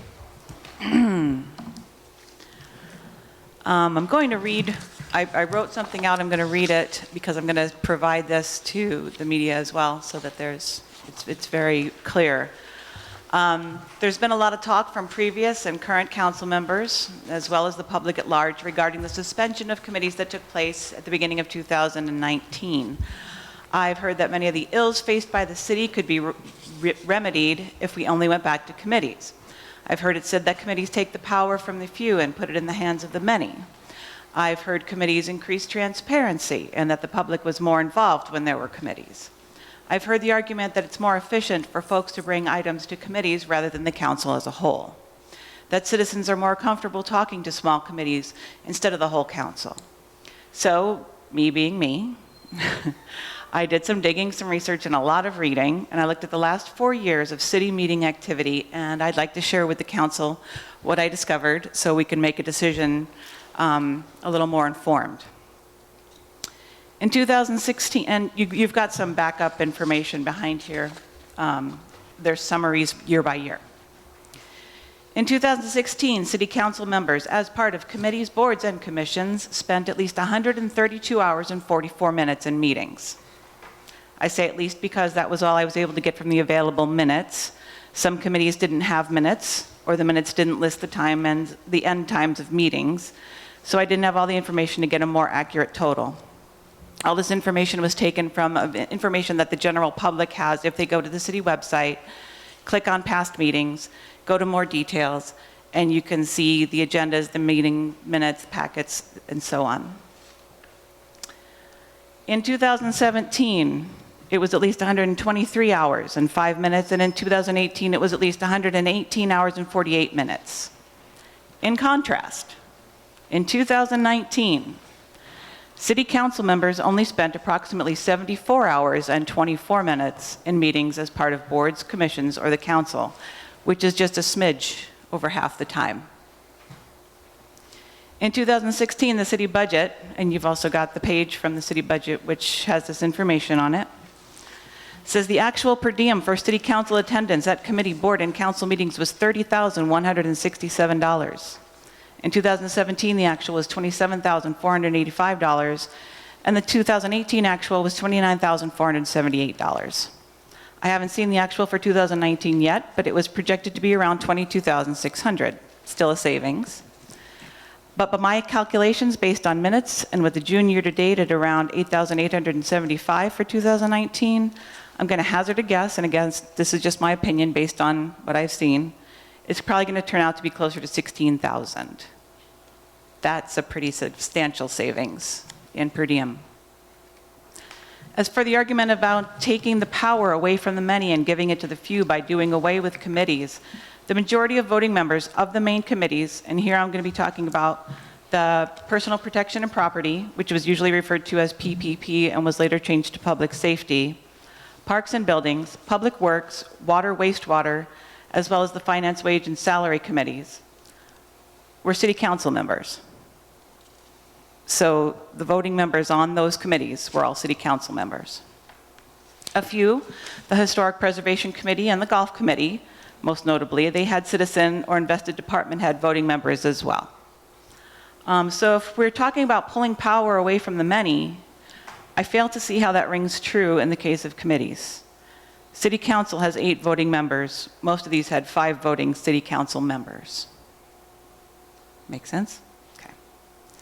So let's address public involvement next. When I look at the meeting minutes and agendas for those 3 years, 2016 to 2018, I see little to no public commentary or involvement noted. What little there is generally pertained to items that were on the agenda, and rarely is it mentioned in the minutes that the citizen or citizens spoke or even had a chance to speak. There was no public comment section on the agendas at all. They were just there to see what the committee decided. So if a citizen was there, if they were interested in something on the agenda, odds are pretty good they would not be able to attend the meetings that were held due to the fact that they were oftentimes held, and these are the actual times the meetings were held, 4 p.m. for Public Works, and that was all 3 years, pretty standard 4 p.m., 5 p.m. for water and wastewater.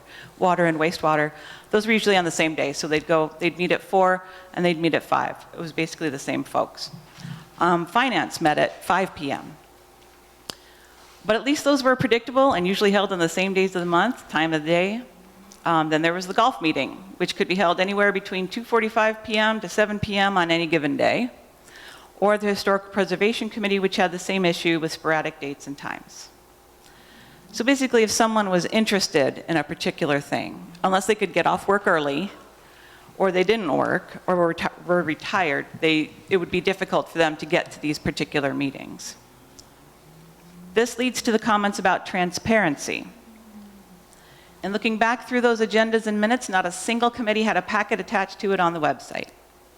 In the minutes, many times it would say "see attached," or with regards to the items in the packet.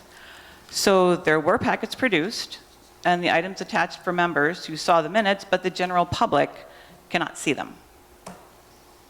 In summary of my research into past meetings, I don't think having committees meant more transparency, greater involvement by the public, or a more streamlined process. If anyone has examples that show the opposite, I'd really like to see them. I'm not done, but you can ask a question. No. Okay. Now, let's briefly discuss 2019 and why, despite the fact that time spent in meetings were less, money spent on per diems was less, and public involvement was more active than ever, I would say it's not a fair year to judge the success or failure of city government with limited commissions, boards, and committees. I think most of you here would agree 2019 had a lot going on. One council member left and was replaced. The city attorney was terminated. The public works director was terminated, which those led to lawsuits. There was the walking quorum accusation, which is still in question. And City Hall was the object of a criminal investigation, which led to multiple warrants being served. It was not, I hope, a typical year. I really hope that wasn't a typical year. So, do I think we should never have committees again? I would never say that. I think there may be instances where select committees have a place. I do think, in looking over minutes, many of the issues which were dealt with in committees in the past have been handled similarly and successfully by the council as a whole in 2019. Operator licenses, ordinance enforcement, parks development, etc. And despite many claims to the opposite, I believe there's been much more transparency in the way of documents available to the public, like the packets which are posted with the agendas and the audio recordings and video recordings of the meetings themselves, so that the public knows they can come to meetings and be heard by the council and by fellow citizens on issues they are concerned about, or when there are accolades they think need to be given. So maybe work groups and task forces led by citizens with a vested interest in certain topics with the help of council advisors makes more sense. The task force for ethics board as well as the pedestrian bike path work group comes to mind as having very successful starts in 2019. Ad hoc committees formed for a specific term with a defined goal with council voting members may make sense as need dictates. And with that, I would love to have a discussion with other council members on how they feel about committees going forward. David Holt. Thank you. I'm sorry, I didn't mean to. That's to- all right. To cut you off, I was just raising my hand for the future. I wanted to add to what Eileen has said with some personal observations, having operated with committees for the probably 8 months as a council member prior to our decision to abolish them. One of the biggest things that I've noticed, that I noticed about the committee structure was groups of citizens who wanted to do something often had to come to 3 or 4 of those meetings. So you had to get a group of people who could have this, who could schedule to come to the public safety, the public works, to have a party, to block off a street for a party. They'd have to come, Parks Committee as well, like 3 different meetings on different days. We have this streamlined now, standard hours. Everybody in the city knows now that meetings are at 6 p.m. for the most part. At 6 p.m., the second and fourth Monday of the month. Obviously, it's a Tuesday. I know, bad timing for that comment. But, because Memorial Day. But for the most part, and it was reflected in a full gallery that while I understand that the meetings in 2019 offered, I think 3 or 4 people told me the best entertainment in town. It was more than that. They knew they were being heard, listened to, they could get up and speak, and they knew that the lion's share of the business was going to be taking place then. Also, the length of agendas in terms of how much work product we did doubled. So More the than doubled. time, more than doubled, thank you. I stand corrected. So your time that you pointed out, just over half the amount of time in meetings, but the amount of work being done more than doubled.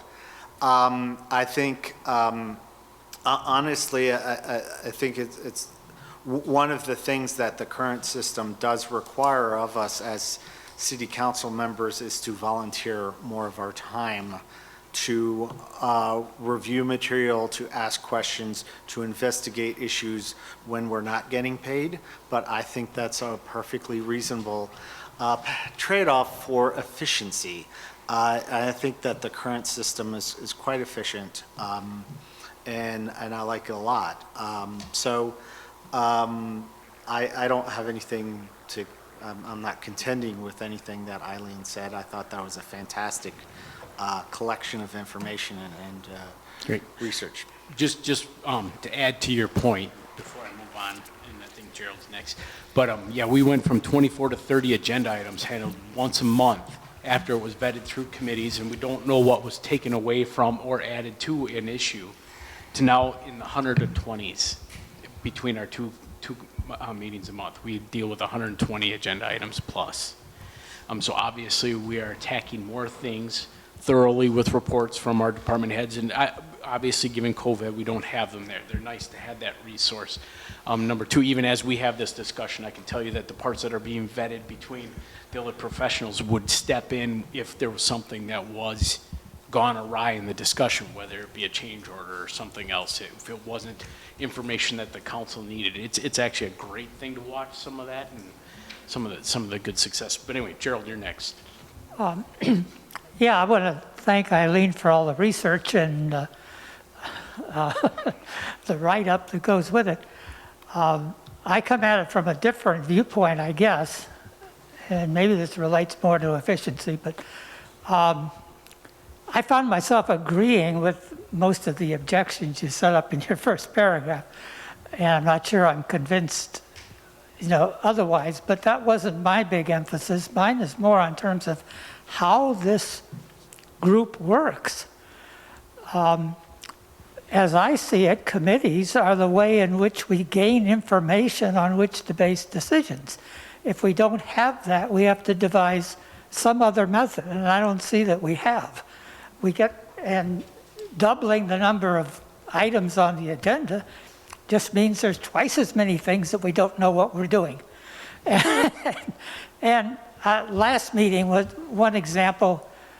There was a motion that I thought I probably disagreed with anyway, but the fact that we were still getting additional information at the time the vote was called and didn't have any idea how much more information there might be, caused me to vote no. I mean, it just, I don't like operating under that kind of a system. The idea of a committee of the whole, which is the word that I hear, but it doesn't really, what we do doesn't really fit what Robert's Rules defines. Yeah, it's not us. We're not a committee of the whole. It's what they call informal consideration. Correct. Which is okay as long as we understand what we're doing. All that means is people get to talk more. But I'm thinking, okay, the Constitutional Convention in 1787 operated primarily as a committee of the whole. And they spent weeks and weeks bandying back ideas and conflicting views on what the government should be like. We don't do anything like that, except maybe in some of the executive sessions.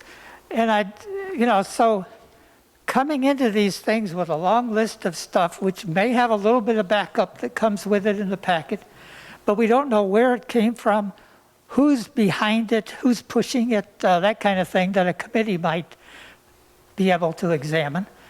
I guess I see committees as the eyes and ears of the council, and we're kind of cutting that off by just trying to do everything on the fly, kind of one item at a time. I'm going to add to this real quick. One, by having them every 2 weeks, you can always table something till the next part if you don't feel like you have enough information. It does rely on our council to do that homework so that they feel confident in it. And if you don't, to discuss that portion, that's in the discussion portion of, I don't feel like I have enough for this, or Dan, you should look at the Band-Aid, or whatever the case might be. We do have to feel comfortable with that conversation. You're correct with that. Committee of the whole is different because that's where we do nothing but discuss and make no decisions. It was just a collection of the information. We have just a committee meeting, which means we are taking care of business, but that doesn't mean we ever have to take care of business. Anything can be scratched at any one given time. Also, why anything can be on the agenda at any one time, which that sometimes irritates people because they're not ready for it yet. We have department heads that want to move stuff forward faster, and they're like, why isn't that on the agenda? I've talked about that, but we're at the point where we have to scratch that till we gather more information, till we present it to council. Because council does get confused as to whether or not they need to act right now on something or not. As with the change order, it was a better change order earlier when we were saving the $16,000 additionally on top of it. Now we know we're not, but it's still worth the value. That's the two concepts. But the discussion needs to happen with us. You are correct. Well, just to respond to that last example, maybe a committee wouldn't have done any faster, but maybe there is some way to get stuff like that brought in more effectively in a way that would be helpful. And Eileen brought up at the end of her presentation, the ad hoc groups or the parts that would look at those considerations too. So those are possibilities, but it doesn't bog it down in bureaucracy, moving it to the next item or the next thing to move forward. I know when I took over, one of the things we had was even in our infrastructure, the streets, and we're talking technology, and from our department meeting today, infrastructure with our parks, infrastructure with, we're behind. We're severely behind. How do we catch up? You know, it has to be our hard work that does it, and the due diligence from reading the reports from the department heads also, as I see it, and that's just me bantering back. Could I, You can respond, because I'm actually having this well, as a dialogue. I'm not sure I'm responding directly. Okay, Never mind, I forgot what I was going to say. sorry.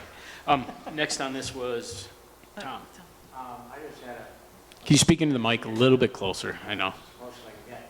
You're going to love this, but maybe we should form an ad hoc committee to discuss committees. I'm serious. Yeah. I've been on this council for 12 years. We had committees for 10 of those years, and it worked okay. We got a lot done over the years, and maybe just let's revisit this. And you've got some good information here, you know, that we should probably look at closely. Next on it was Tom Barnett. First, I'd like to thank Eileen for doing the homework that none of us would ever want to do. That's a lot of very boring reading, I'm sure. It was a lot of reading. I did some due diligence myself, though. I actually hit the streets and reached out to people personally and talked to them about the pros and cons of committees and not having committees. Some of those people are very affluent in wanting committees back. Couple of examples, Brian Deal, Bill Freudenberg, who are very, very pro-committee, and I heard them out. I wanted to know. You tell me what the positives of having committees are. But in turn, I also talked to people that were anti-committee, and I asked them to explain to me why they think things are working better this way. And I have to tell you, after listening to Eileen's points and the research she did, a lot of this falls in point with the people that don't want to see committees come back. Some of the people did come to those committees expecting to have a public speaking forum to speak on, only to be not asked for any public comment at all. And they ended up walking out because they thought there was no public comment after all, or they were very confused. And that's just, you know, what they're telling me. I wasn't there. The per diems, I mean, that's a lot of money, you know, to be paid for just sitting in committee after committee after committee. And the hours spent on this with very little action most of the time coming out, and things just keep getting pushed and pushed and pushed. I feel that, as you said, if, like Gerald had made a comment, sometimes when something comes up to vote, there's still information coming in. That's a perfect opportunity to say, I have some more information coming in on this, let's table it to the next meeting. That's not that hard to do. So that more information can come in, and then we can discuss it at the next meeting, which is what a committee would do anyway. So if we do decide that committees are needed in some shape or form, my personal opinion is that, just like Eileen had stated, an ad hoc committee would be formed. I would request that all ad hoc committees meet in the evening at a proper time for when people can come home from work and be able to view it, and that it would have to be live streamed. I want as much transparency as possible. Everybody deserves to see everything that's going on outside of closed session, obviously. So I would be in support of an ad hoc committee on certain subjects that need to be vetted and discussed with actual, you know, professionals in the field of what we're looking for answers for. But that's how I feel about it. I'll put you on the list, sorry. Oh, I do okay. have a list. Andrew had his hand up? Yeah, Sorry. just got too quick. The speed of stuff getting done now is a lot faster versus getting out here and then being tabled after somebody's been waiting for 3 months, but it's got to go back to finance, it's got to go back, you know, the speed of stuff's getting done, and also the power trips. There's no more power trips. So, I mean, you guys would have to be here to understand, but there's no more power trips, so that's all I gotta say. David? Yeah, I would like to comment on a few aspects. One, Andrew's absolutely correct. As far as these siloed fiefdoms, where people assume members of the city council itself assumed greater elements of power than perceived power to block things, to essentially act as direct supervisors to department heads.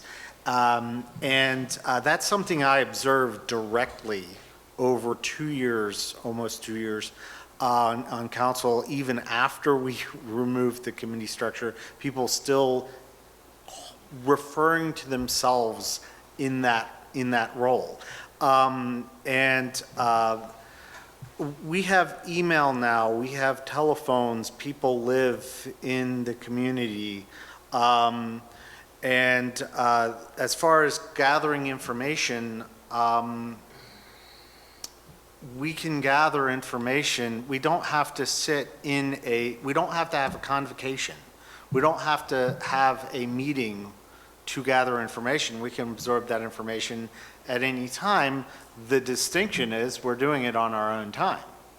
And I don't think that's, I think it's disingenuous to not acknowledge that, that yes, it does take more diligence on our part as council members to read through our packets, to ask questions directly to staff. However, this council does not physically do very much of the city's work. The staff, the professional staff, does that work. We are the board.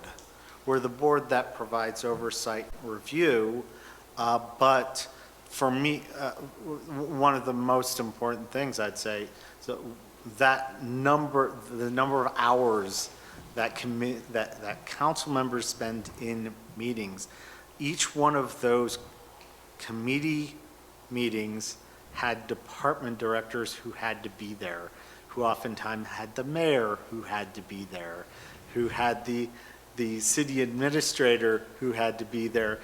This is labor hours that are of people who are sitting there, literally in some cases doing nothing, and a lot of them are on salary. I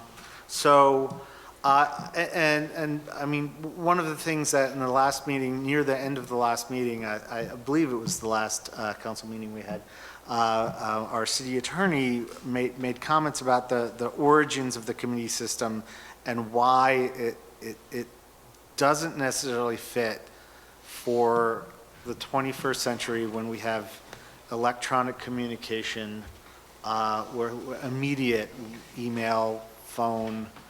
I just don't, I don't see any actual, I mean,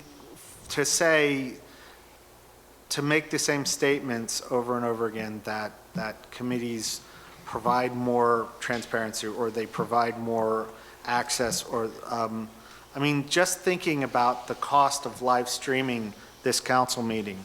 Are we going to live stream every single committee meeting? If we want the level of transparency we have for the 2 council meetings that we have, then we would have to. And the last thing before I've said my piece on this, is because I've heard this misstated many times. I'm not pointing my finger at anybody. I've heard a lot of people say, even people who were there for the beginning discussion, a committee of the whole is not what we do. We have 2 council meetings a month, period. A committee of the whole is where you have the rule structure of a discussion committee that's not taking action that encompasses the entire council. And you change the rules so that you don't have quorum issues. In terms of we're not voting in this space. That's my understanding of it. And that's not what we do. And I think it's important because I've heard from the community, I've heard on social media, people use the term committee of the whole thinking that's what we're doing, and that's not actually what we're doing now. It was an idea floated at the very beginning of the discussion, but very quickly directed in a different way. But I'll stop talking there. Eileen? I just wanted to follow up with a few things after listening to Tom and to Dave and to Gerald. First of all, I like Tom's comment about if we have to have committees, that we make sure when we structure the bylaws for those committees, that they are ad hoc, that they do have a purpose. And in that case, I'm thinking maybe task forces or work groups are a better option in that capacity because it's a very clearly defined set of issues that that particular group of people is going to be looking at.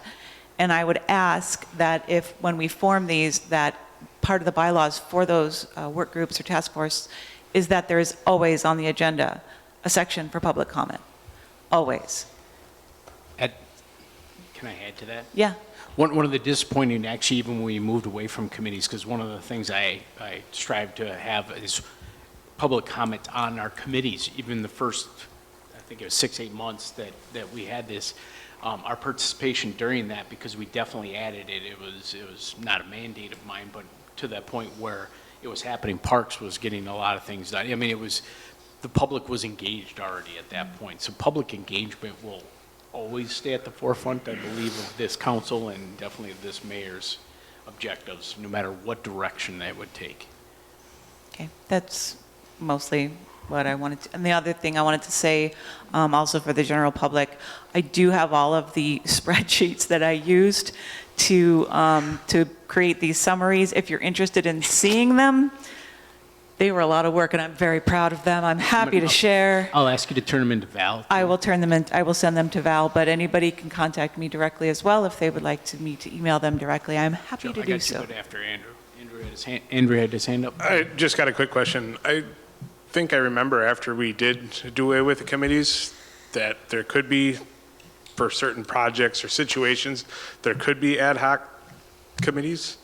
Am I remembering that correctly? Right. A committee can be put together by this body at any time for any one given task. I mean, even if you got to the point where, let's say, this project, you're not sure that the contractor or our streets has time to look at what we should patchwork and what we shouldn't, you could put together, we can make a motion to make an ad hoc committee, the mayor to research 5 people and 2 whatever to look at this project in this amount of time.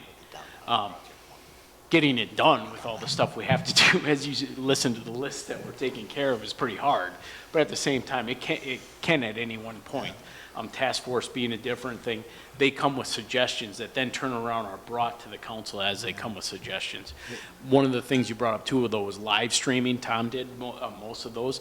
That would be an expense we would really have to look at because of the case that it's hard. And then would those live streams be in conjunction to times other people could watch them? I don't know if you have, how many people are watching us tonight? Just 80 tonight. But it was 200 last time, 150 before that. We're not going to get rid of that kind of transparency. It's just not going to happen. I did want to mention something else too, and I was, I'm not, because I wasn't involved with committees back in 2016 through 2018, obviously. I was very surprised to find that the directors of those particular, like parks, public works, water, wastewater, they weren't voting members of those committees. The way I see it, the city hires these people for their expertise. They hire them for their knowledge of what's being discussed. So to have them not being a voting member of a committee seemed a little odd to me. And also the other thing is, you mentioned other people having to be, that was the other thing, you mentioned other people having to be at these committee meetings. Yeah, I had a list of what I called the usual cast of characters. So it was your committee members. There was usually a media representatives there. But you also had the city administrator, you had the city attorney, you had the mayor, you had a clerk or a secretary taking the minutes.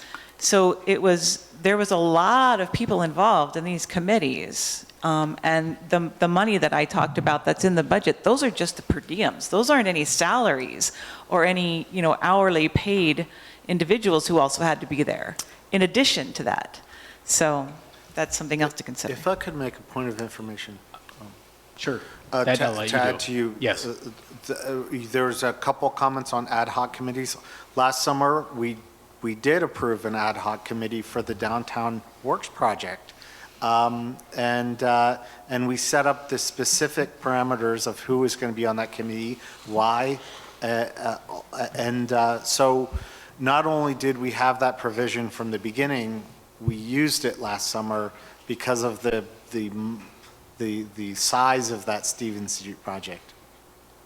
Sorry to interrupt. Gerald?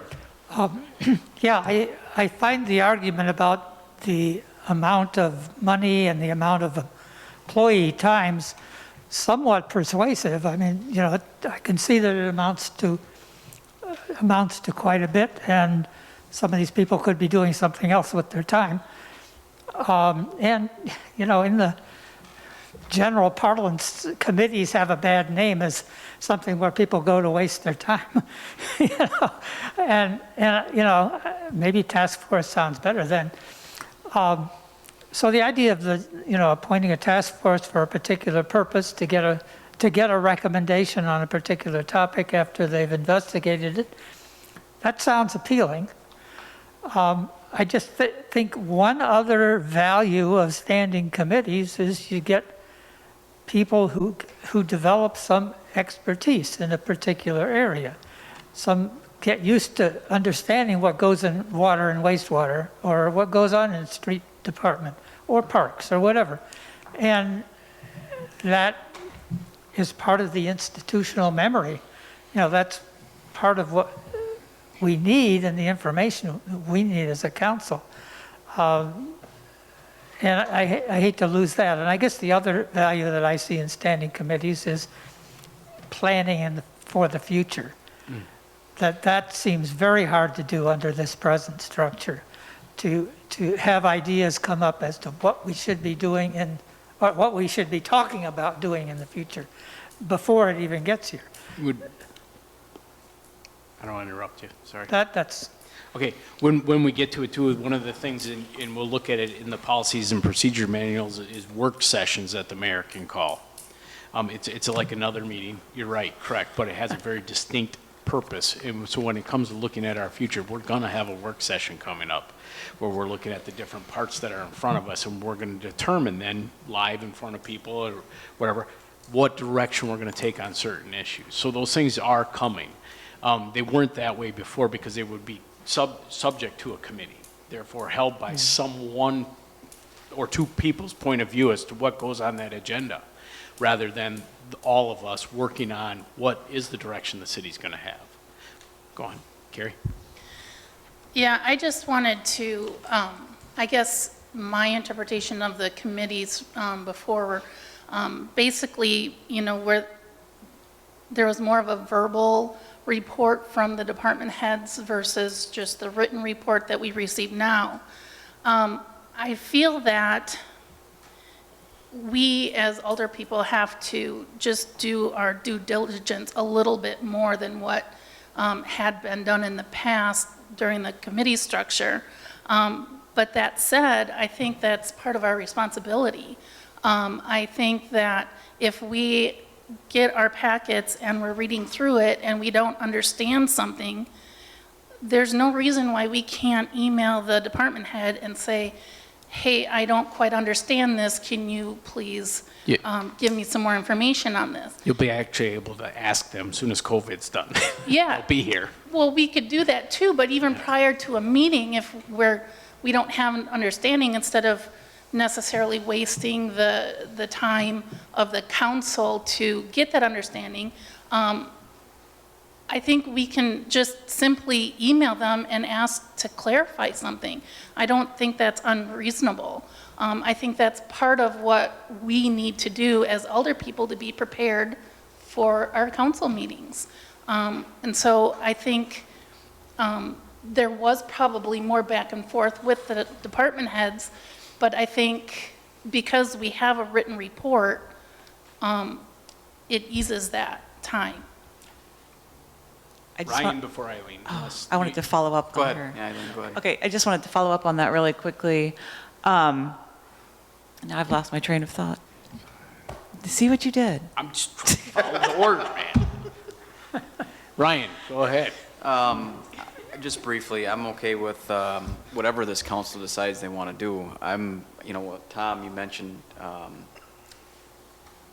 talking about it more, having a committee to talk about it, that's fine too, but we don't have to decide this right this minute. I know we've talked about it for a long time. I think this is a good discussion. But when it comes to our meetings, if we don't understand something, there's no reason that we can't push it to another meeting. We can all 8 of us can talk about stuff, 9 including the mayor, we can talk about stuff. And if we need more information on it from a department head or whoever, we can wait for that information and talk about it in 2 weeks, 4 weeks, whatever it takes. And lastly, I think that for a little while, I'd like to see how this council, all of you, how we operate under this structure for a little bit. We've done it for a while now, but I guess I'd like to see how things go with the 8 of us. I remembered what I was going to say. I just wanted to point out that, Carrie said, if you read through the packet and you have a question, you can reach out to the department heads. When I'm at home and I reach out to the department head, I'm calling them as a private citizen. I've read the packet. Any private citizen can read our packet. If they have a question, they can reach out to the department head. They can reach out to the mayor. They can reach out to one of us. It's not a privilege that we have that we can talk to the department heads. They're available to all the citizens of Rhinelander. So I think it's really important to understand that we have a position of service, not a position of privilege. And so just like any other private citizen can go and talk to any of the city employees. And that's all I wanted to say. All right. Moving on. 16, discussion of the Fair Map Citizens United Resolution to recognize as the result of the election February. It's you again. Me again. Oh boy, I think my mic's going to die pretty soon though. We brought this up once before. It has to do, and it was the public comment that I read from Tom Giroux. The 2 resolutions, one regarding Citizens United and one's regarding the fair maps, are both in your packet. So I would like to make a motion that we pass these resolutions so that we can move them forward to up the food chain, as it were, to the higher ups in state and national government. There's a motion on the floor Larson, second. and a second discussion. Gerald. You'll find I have concerns about the wording and grammar of things sometimes. And, That's perfectly fine. That's and good. especially with resolutions, sometimes the whereas clauses get kind of crazy, and that's no problem. But I think the resolved clauses ought to be as clear as possible. And that's the part that's supposed to call for an action of some sort, Correct. generally. So on the resolution related to redistricting, I'm in favor of both of these, by the way, but I'd like to move that it be amended. A little bit closer to your mic, please. What? A little bit closer Yeah. to your mic. And I have copies of what I would propose here, that the second resolve clause is just kind of hanging there. And I'd like to combine it in with the first one, really. In fact, I don't think it's a good idea to have more than one resolve clause usually, because you're usually just calling for one thing. So I would move that the word, from the semicolon at the end of the first resolved be deleted all the way through the word process in the second resolved clause. And then add the words namely a procedure that, and then continue with the rest of it. And also that the word insists be changed to urges in the first and second lines. Urge doesn't, insist doesn't exactly go with to in the third line. Urges would make more sense. And it bothered me that the word procedure is used in one place and process is used with another without telling what the connection is. So this would connect it up. Says the same thing. So would you like to make a friendly amendment? Yeah, I sort of started that way, I thought. I moved that this amendment that I've written out and I've just stated, that it be amended the way I've just stated. I will second the friendly amendment from Gerald Anderson to alter the language to combine the two resolved aspects as stated. Any discussion on the amendment? All those in favor? Aye. Those opposed? The ayes have it. The amendment carries. Back to the original resolution. Any further discussion on those? This is both resolutions at once. Yes. That was the Yes. motion, Yes, wasn't it it? is. Okay. Yes. All those in favor? Aye. Those opposed? The ayes have it. Motion carries. Oh, hey, it's me. Yeah. Next. Sounds like the easiest one. Permission of the tree board to plant a tree outside of City Hall at 5:30 PM on June 11th, 2020 in an Arbor Day gesture. Part of my duties on the tree board was to come to council and ask if it would be okay that the tree board plant a tree on the grounds at City Hall on June 11th. Jeremy's a part of that, right? Biolo, yes. Biolo? Yes. Biolo? Yes. Yeah, okay, good. I'm just making sure, because Yes. you'd be a cross-reference I would ask for before that. Yes. On city council grounds at 5:30 PM in a ceremony in which case there would have to be a notice of possible quorum prior to city council meeting. And I would ask all city council members to attend if you can at 5:30 before the next meeting. You making that as a motion? That wasn't my motion, that was just my explanation. Excellent.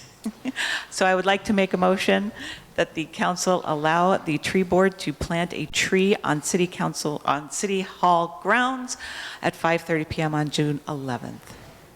I'll second that, Rossing. There's a motion and a second. Any further discussion? Carrie? Do we know what kind of tree it is? We do not. I Actually, believe It's due to be picked up. I did get that email, or it's ready, but It's I didn't ready. see what it was. I don't think it was discussed what kind of tree it would be. I'm sure it's a hardy breed. I'm sure. I'm just questioning I'm sure how they did big their it's due diligence. going to get in the location that it's going to be planted, if it's appropriate for this. Jeremy's on that board. Yeah, and Jerry. And I'm pretty sure he vetted it. Plus, the people on the tree board are very passionate about putting in a very applicable tree in the applicable place. Actually, it's part of their passion. It's a beautiful thing. Tom? May I request that it be a money tree? Yeah. I'll see what I can do. Maybe cover those contingencies on the street plans. Any further discussion? All those in favor? Aye. Those opposed? Ayes have it, motion carries. Whoop. Into the mic, please. My question goes to the cost. Is this at no cost to the city, other than using city dirt? And I only make that because you took a you didn't take a roll call vote. So the presumption is there's no cost to the city. The tree is donated or, I don't believe there's a cost to this. I don't remember any discussion on cost. okay. Again, that's why I'm here, to pick up little things like that. And it's just so everybody knows that this should be a non-cost item to the city. I mean, obviously, the city will look to somebody to water it and keep it up, but I presume the tree board will do that Well, at no cost to the city. There's already somebody watering the plants and stuff that are on the city Just- grounds anyway. Again, I want it clear that you're not spending city money, because if there is, we should take a roll call vote. I will say I am not positive, so we should probably do a roll call. If there is a cost, I imagine it would be minimal. Let me, I'm going to guess that they would actually present it with the cost on it. And I'm not trying to be presumptuous also, but I'm pretty sure that they were aware that would be the case, but. I was going to see it from the email from. I request a roll call vote. Yeah, we'll take a roll call vote anyway. Won't take very long. Yeah. Val, please call roll. Well, excuse me, before you do that, you're going to have to put a dollar amount then. That's fine, but you have to put some kind of a dollar amount, not to exceed $100 or something like that, because you're going to have to do something, otherwise you're opening yourselves up, because it's not a budgeted item. That's true. Let's say not to exceed $100. Wait a minute. I just got a text from Jeremy Biolo. A white pine, elevator side, no cost. Hey. There you go. So now the public knows that it's at no cost to the city. No cost. It's a white pine, and Jeremy, who's the Hey, person... thanks for watching, Jeremy. How you doing? And if he had been here, And he which, would have known. Starting the following time, these resources will become Correct, more available. yes. The beauty of this, too, is even when we talk about COVID and what we're doing the best we can during this time, which is different than any other time, and I believe that. And one thing the mayor didn't mention is that the department heads meeting this morning, he did ask every single department head to please watch in case they were needed, and it did work out, so. Look at that.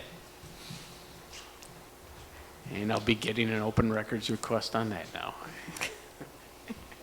Anyway, moving on. So we need to take a vote. No, we voted. We Okay. voted. We did. All right. Yep.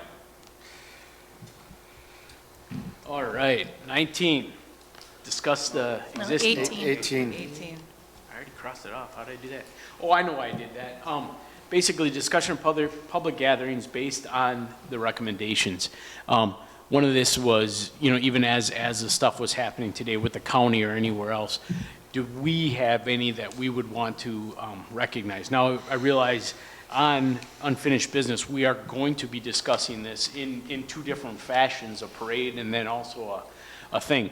But I wanted to leave it as a possible discussion item as far as moving forward with prior to that, so that we understood this type of gathering is considered acceptable or not. But the county kind of threw that all out when they allowed a large number that is right outside our bedroom window as far as the city's concerned. So I'm not sure we need to have that discussion, but if anybody wants to bring anything up with it, that was the reason I did. Tom? Now that you're mentioning it, I just wanted to let you guys know that I had a very lengthy discussion with one of the county board members that did vote for HODAG to proceed. And, I shared my concerns, I shared my thoughts, and he in turn shared his, and we actually had a really good discussion. And one of the things that really struck me, what he said, was we have a lot of guidelines out there, but we don't have any laws. And how do you enforce that law when you have 10,000 people that you're trying to enforce that aren't actually breaking a law? They're just not taking the suggestion of a guideline, and they're doing what they want to do. That really struck home with me, and that's a very good question. How do you enforce a guideline when they're not technically breaking a law? So, I mean, and I think that would apply to what we have going on here in town. I don't know if that's something, like I said, I don't know the laws and how public emergencies and what trumps what, but that would be something I'd be interested in knowing. What can a county or a city do to keep people from gathering in large masses, or can they? I mean, if there's no law, there's no law.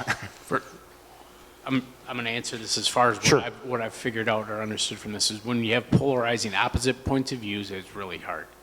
When it's not, it's basically our community, because that's the part that's near and dear to me.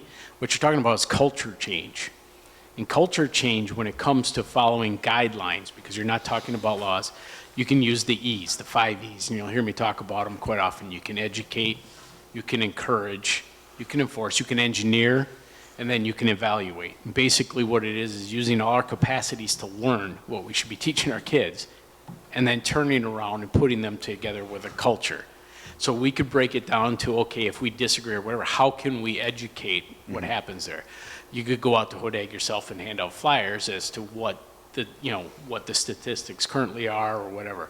You can encourage or you can enforce if we have a law leading up to that, which we don't, or you make that. You can engineer by, we put up at the voting things, the plexiglass. So there's different ways, and then you can evaluate, did it work or not, and that's what's going on. Right now, our culture as a whole with COVID is changing. It's changing how people work from home or anything else. We can become a part of the process, and even having this discussion is how do we engage our community to come and talk to us as alderpersons and mayors to change that culture in a way that's acceptable for all of us to live our lives. That's the difficult thing, but at the same time, it's the beauty of the puzzle we've been given. We've been given this as our puzzle. So when we have those things, how do we have small businesses still succeed, yet at the same time remain safe, at the same time do whatever? During the department meeting here, and actually today was a little bit of a neat intricacy, but it was kind of confusing. Our department head meeting came before a council meeting. So they got to talk about stuff that was coming to us rather than prior a whole week or what just happened. But one of the things I do is I ask for a safety number, on how they feel about their job. And I'd say, Eileen, out of 1 to 10, how do you feel about being safe right now in your job? Or here. And they would give 10, 8, 7, whatever. And the people that have the paramedics and whatever would be a little bit lower. They were 7 or 6 because they're more in the face of the danger. But gauging that evaluation of, okay, we've made it acceptable to do your job, to exist your life, to enjoy our parks. At what level do we get it closer to a 10 where people feel safe and comfortable and yet feel safe around other people? How do we meander those things? So you're right. Those are the things that we are dealing with right now. And what I would just tell the council is embrace it. Embrace it on every issue that comes your way. When you get information, when you get things, is embrace the fact that our job is to negotiate what the people behind us that put us here to do. Anything else? That was my item on the agenda. Gerald? Well, does this discussion item also apply to how much longer we're not going to have the public coming to these meetings? One more time? How much longer we're going to have meetings like this without the public? Without Correct. a lot of other people coming? Yep, that could be a part of this discussion. I personally was thinking at this point, the emergency order that I put out was expired. Expired the 26th, even though the governor's was pulled prior to that. The one that you guys accepted was through that, so it's at that point. So at that point, now the council's back into the decision making of how the council handles its business. We were still looking at safe guidelines. One, I've talked to department heads now about tables that'll be also still at that 6-foot mark, or they feel more comfortable coming in from outside like they've reported now at this point. They were given that option today, to definitely speak up on things that they feel they needed to, but otherwise definitely watch the Zoom, and it worked that way. Once again, it's that moving forward with comfortable, reasonable expectations. How many people will be allowed in the gallery and to what level? I think, Terry's not here, but we did do a capacity demographic earlier. I'm looking around and nobody's there to answer it. But yeah, and that was when there was nothing there. So do we break that down by 6 feet and make that applicable? We'll look to continue the Zoom in. The Zoom is the contract's through June as it is anyway. So still people have access to that information as we are transitioning in this time. But then just being very open with, yes, the gallery will be open. It'll be open to 30 people because that's what we can fit in here. Well, Yes. Yeah, but you have to understand that one of the problems you can't go half open. I mean, that's already been decided. You can't say the first 15 get to come in, and after that, you can't. That's what's always been a historical problem of when councils have issues that have huge interest, they often have to move their council meetings to gymnasiums or auditoriums because you can't keep the public out if you let public in at all. So for us to start saying, okay, we're going to let 10 people sit, 6 feet apart in the back, is that going to work? So we've been looking, at least I am talking to the mayor and Zach, have looked at, have looked at some of the issues regarding how many people can fit in the room. What did we have as a typical audience when we had audiences? Can we have a sign-up list where a person says, I only want to sit at the council meeting to discuss the parade. After that, I'm willing to leave. And then somebody else says, well, I only want to be there to talk about the waterworks. And so that you could set up a system. These are all the logistics that the League of Municipalities is talking about. A lot of my other clients and other attorneys were talking about, because there's already going to be numerous lawsuits over people saying they were excluded and so on and so forth. We certainly don't need to bring that to Rhinelander. The Zoom meeting, the way we're doing it, has been upheld. Now, it's been upheld under emergency orders. The Supreme Court of the state of Wisconsin is struggling right now as to what their order meant as far as, saying the governor's orders don't apply. Did that mean that municipalities and counties can't do what they want to do? And the answer that seems to be developing is a common council, as long as they treat people equally and they do allow for some public input, can restrict their meetings. But the equality argument has to be made, and it has to be serviced. In other words, you have to have equality, and you also always have to have some public input and exposure. How you do that is dependent on this concept of equality. As more and more people start to complain, which is starting to happen, the whole concept of, well, I don't have access to internet. Well, then the answer is, okay, do we put a big outdoor screen outside the city hall so that people that don't have internet can come down here and sit on the lawn? And if it's a rainy night, do we take one to an auditorium or a church that would let us in there? And then do we go in and spray the church afterwards? So I just want you to know, from a legal point of view, this is a topic that's taking hundreds upon hundreds of hours of some of the most technical constitutional lawyers in the state of Wisconsin that are looking at that whole thing as to what open meetings laws require. What does the Constitution of the state of Wisconsin and the United States require? What is the home rule statute? Because the home rule in Wisconsin, it should give cities more power than counties, but counties, because they have health departments, have somewhat more power. So all of these intricacies, you're not going to solve tonight in this room, in this discussion, but I can tell you that it's being discussed, and I, for one, will continue to keep you informed. But I would hope that, at least for the time being, you keep a system that has already been proven, which is the Zoom system, and that we start to open up slowly, like saying, if you want to make it a personal appearance, please sign up, then maybe we can allocate some space for the people. Because if you just want to watch it, there's no reason not to sit at home and just watch it. But if you want to participate, then can we make a system to do that, that gives them the feeling of security, gives each of you a feeling of security? We certainly can require anyone coming in to wear masks, but that pretty much says we're all going to have to wear masks. So think it all through. That's all I wanted to comment on, because I really did think this through, a lot of thought pattern going into it.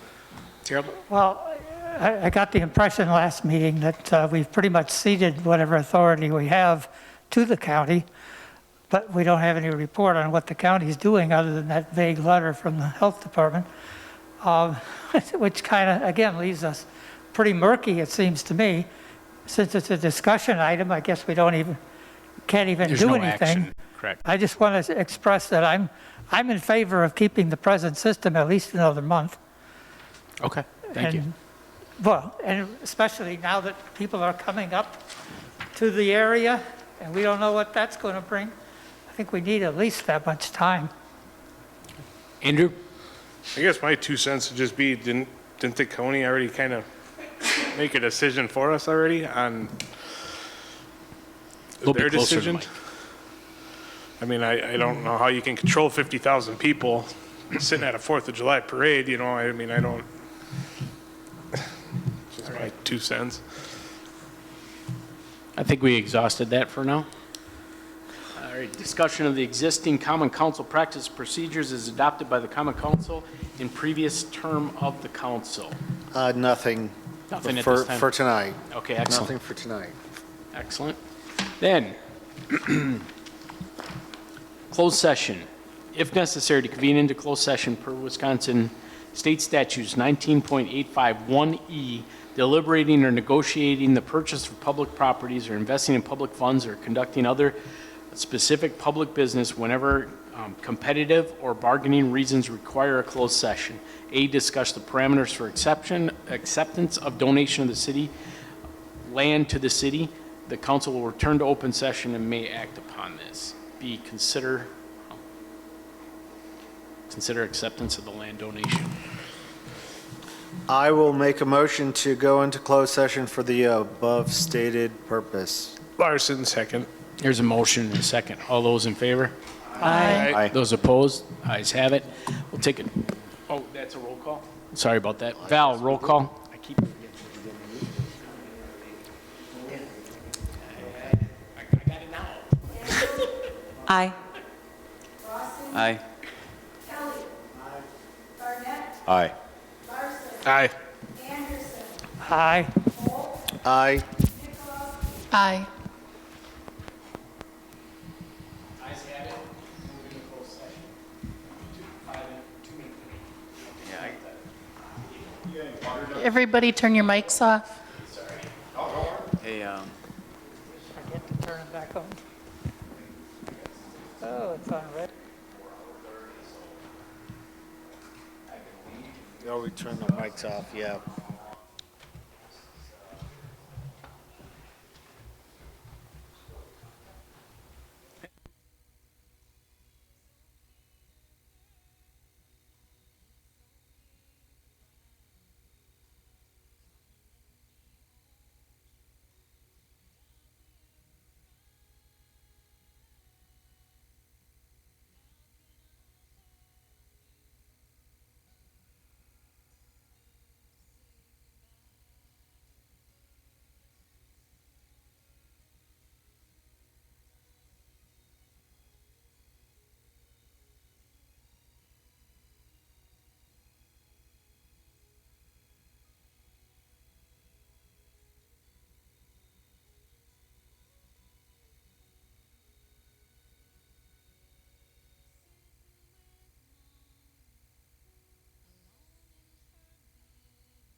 People really wonder what we do in these closed sessions.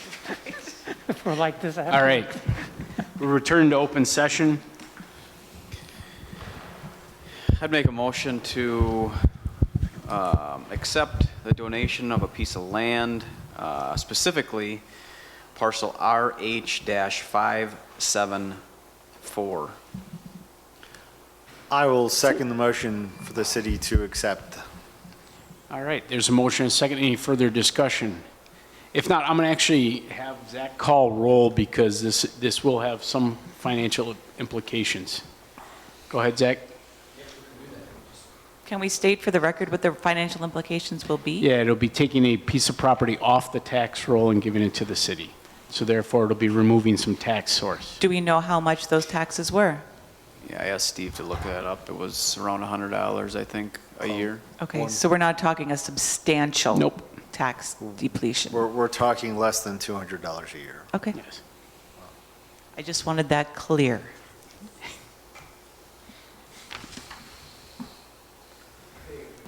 Ready? Is this working? There we go. Yes, this thing on. All right, Kelly. Aye. Barnett.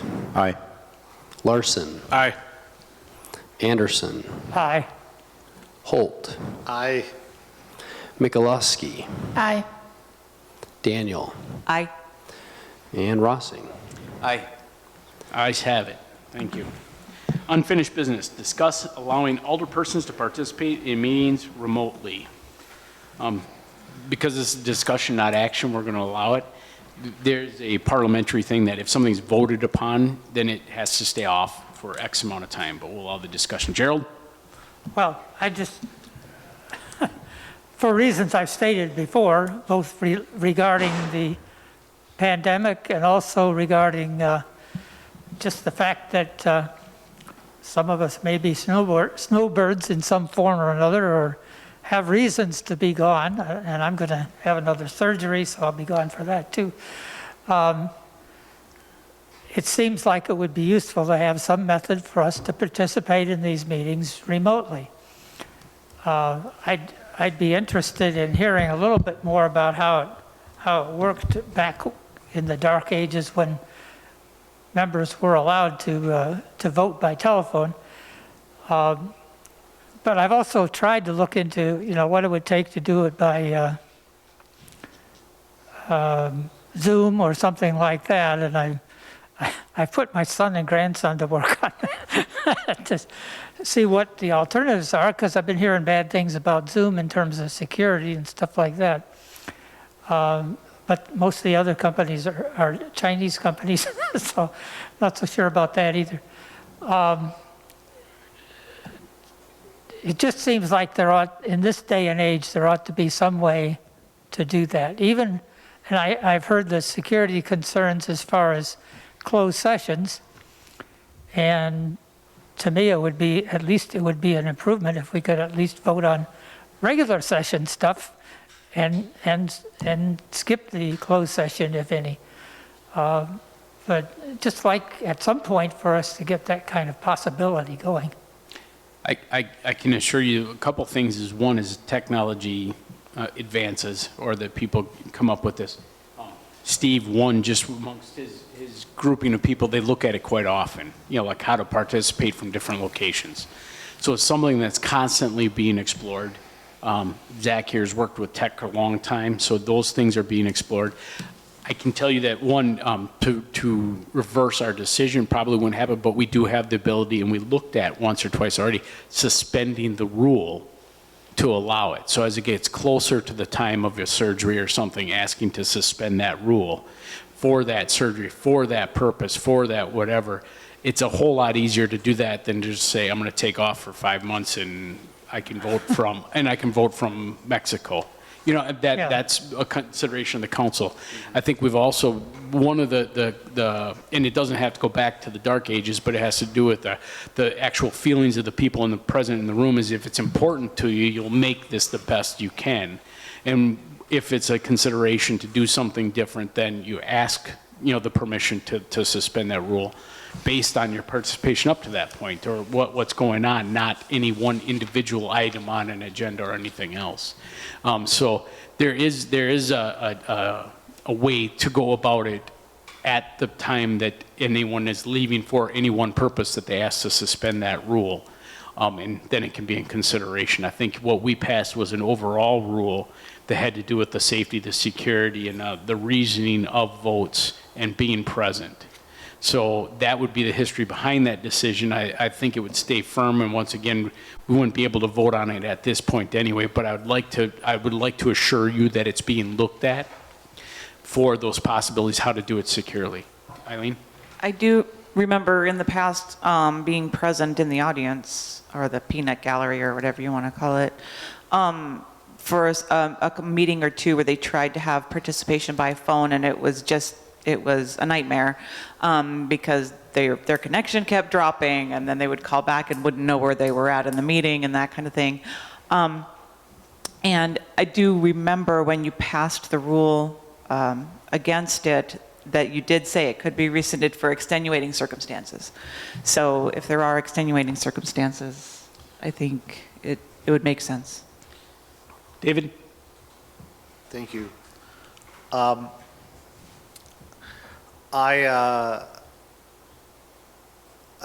Two things that I want to say. First, somewhat off of what Eileen just stated, I guess the two things are rather connected. The problem that I saw with those particular call-ins was it seemed to be a very haphazard, informal thing between friends where one council member is holding and controlling a cell phone with another council member on the other end of the line. That is, if we were ever going to do that, if we were ever going to have somebody participate remotely, I think that we would need to have enough foresight to have a better system than that. One that's consistent, one where it's not being, the communication is not being so overtly controlled by a particular council member. The second thing I want to say to it, I was a very firm proponent in that decision.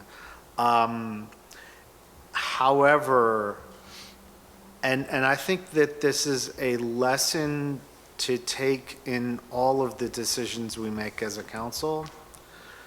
I do recognize that part of the expediency of that rule change was reacting to some immediate specific circumstances. So if we're talking about something, Gerald, that you foresee in the future, months down the road, and I'm sorry, I didn't mean to single you out, but you had brought it up and saying some of us are snowbirds. That's something that can be planned for well in advance, and I would be in favor of. I'd be much more in favor of a discussion that accommodates that, when it's not members who had a pattern of choosing whether or not to show up based on gaming votes, choosing whether or not to show up when we knew they were, in fact, could make it. There were so many other bizarre aspects of that I think we're not dealing with right now. So even though I initially had been quite averse to the idea, I think that it's worth considering, but it has to be done with equity. You know, we've talked about equity, where it's not it's not specific to certain members, right? It's a formal process where anybody who was absent could access it in the very same way. Has to have policies and procedures put into place to make it more formal. All right. Any other discussion? All right, moving on. The impact of the governor's safer at home order and how that regards to the 4th of July parade and the fireworks. This was tabled from the May 11th council meeting and is being revisited. The chief asked if he said he was going to stick around because he would like to be able to add participation to this if it comes to it. Just because it does affect his staff. So, I got a question. Okay, so tonight, do you, you want to make a decision on whether or not we're, one, going to have fireworks, and two, we're going to have a parade? Is that? actually, this was something to be discussed before, and it was tabled to now for those same reasons as we got closer, because things have transpired. Obviously, things have transpired both ways. One, they said there's too many regulations based on the governor, because that came in that time. Number two, we're allowing Okay, country I fest. So, guess- I mean, they're two right. polar opposite issues. So when it comes to our decision-making with, over these two things, these are two things that we as a city do have jurisdiction on. How are we gonna make those decisions? So with the way that this is listed now, I guess, question for Steve is, are we able to, you feel comfortable being able to make a motion or just say, hey, we're going to go ahead with these events or not going to go ahead with You these can make a events? motion as to what you're going to do because they were on the agenda as unfinished business at the last meeting. You discussed them as action items, and you were asked to table those action items till tonight's meeting when you had more information. I remember specifically Zach was going to look at the fireworks contract to make sure we had the right language and we knew what we were voting on. And I also remember the comment was made that we could wait till this meeting to cancel or go ahead with the 4th of July parade. And I think that's one of the reasons the chief wanted to be here tonight. So, but I think you're going to have to do nothing, you're going to vote to allow. Yeah. So you understand that. Tom? So since we have the opportunity of having Chief Lloyd here, then I would like to ask him what his thoughts and feelings are on how he feels his police department can actually, what they can do to keep people safe, or are there any regulations you can enforce if we actually have these? Well, our primary purpose would be for the 4th of July would be the safety of people coming. That would be the enforcement of making sure we have enough officers at intersections so that, because people flood into the streets. So our main focus would be on that part of safety. It would not be anywhere near, do I have the staffing to make sure that the recommendations that are put forth by the United County Health Department, that we can even come close to doing that. I mean, we'd have to extend the parade route. If we did that, that means I'd probably have to call in my whole department. And that would be obviously a substantial cost to the city to do that safely, because you're talking more intersections, more possibility of vehicles driving through the intersections and people getting struck. So it becomes more of a safety issue of making sure that people that want to come to that event can do it safely, and not so much would we be able to be put in a position to enforce any of the other guidelines that are best practice right now, so that we don't increase the spread of COVID. Do you have any concerns if these were to take place? Well, I can tell you from my experience, it'll be 3 years, May 30th, my anniversary. And it wasn't until July 4th, when I was at the top of Brown Street, and I looked down, and I saw the massive amount of people, that I realized the massive amount of responsibility of our agency on July 4th. It is our biggest event in the city, and there's always concern. So if we have area communities already decided not to have that event, I think that there's a strong possibility those people from those communities may come to our event, which increases the number of people. When you have people sitting, children, young children, motor vehicle traffic, there's a higher concern I have. Actually, it was Gerald and then. All right. Well, I would like to make a motion to cancel the 4th of July parade and go ahead with the fireworks only if we can figure out a way to get people to spread out enough who are watching it. Okay, we have a motion on the floor. Do we have a second?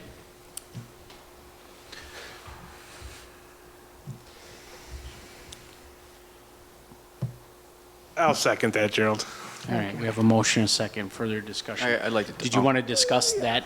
Yeah, Go ahead. I think we're at a point in this pandemic where we don't know what's going to happen.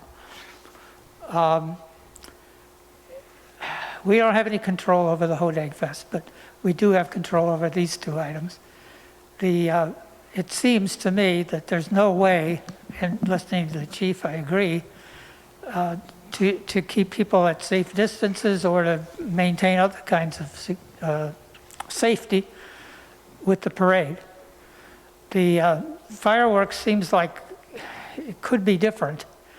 I formerly lived in a city that had a hill in town, did the fireworks up on the hill. People did gather in the park below, but everybody in town almost could see it from their house, or if they went out in front to see it. Now, I think fireworks are nice, you know, to watch from a distance even. I guess I just wonder if there's a way that we could get people to spread out enough, or to watch from their home or from the end of their street or some other place where you can actually see it. I'm next. Brian, yeah, you're next. I don't know if you beat Tom though, because I just scanned this way. Either way. So, Okay, so I'm in favor of the fireworks 100%. I understand that there's some logistical issues with the parade, but I want to talk about the fireworks first. You know, 4th of July in this country is about freedom, and I think there's some freedom of choice. Whether or not you want to put yourself in a certain situation, you want to take your family to a certain area. So I think freedom of choice is extremely important. So I am for having the fireworks. I think it can be done safely. There's a lot of boat traffic that watches it. And if you choose to not want to go to Hodag Park and be by people, that is in your right as a human being to just not engage in that situation. I did have a question for Lloyd regarding the parade. I was thinking about this in a way to potentially still have that. If we moved the parade route off of Brown Street and over to starting near the high school, which would be a good staging area for some of the parade or people in the parade, have it travel down, turn left onto Acacia Lane, it would be much less busy of an area, and then end it somewhere on Woodland Drive. I think that the intersections would be drastically reduced. We would have a soccer field across the high school that could enable people to be extremely spread out and not be next to each other if they wanted to stay off of the street and still watch the parade go by from the soccer field area.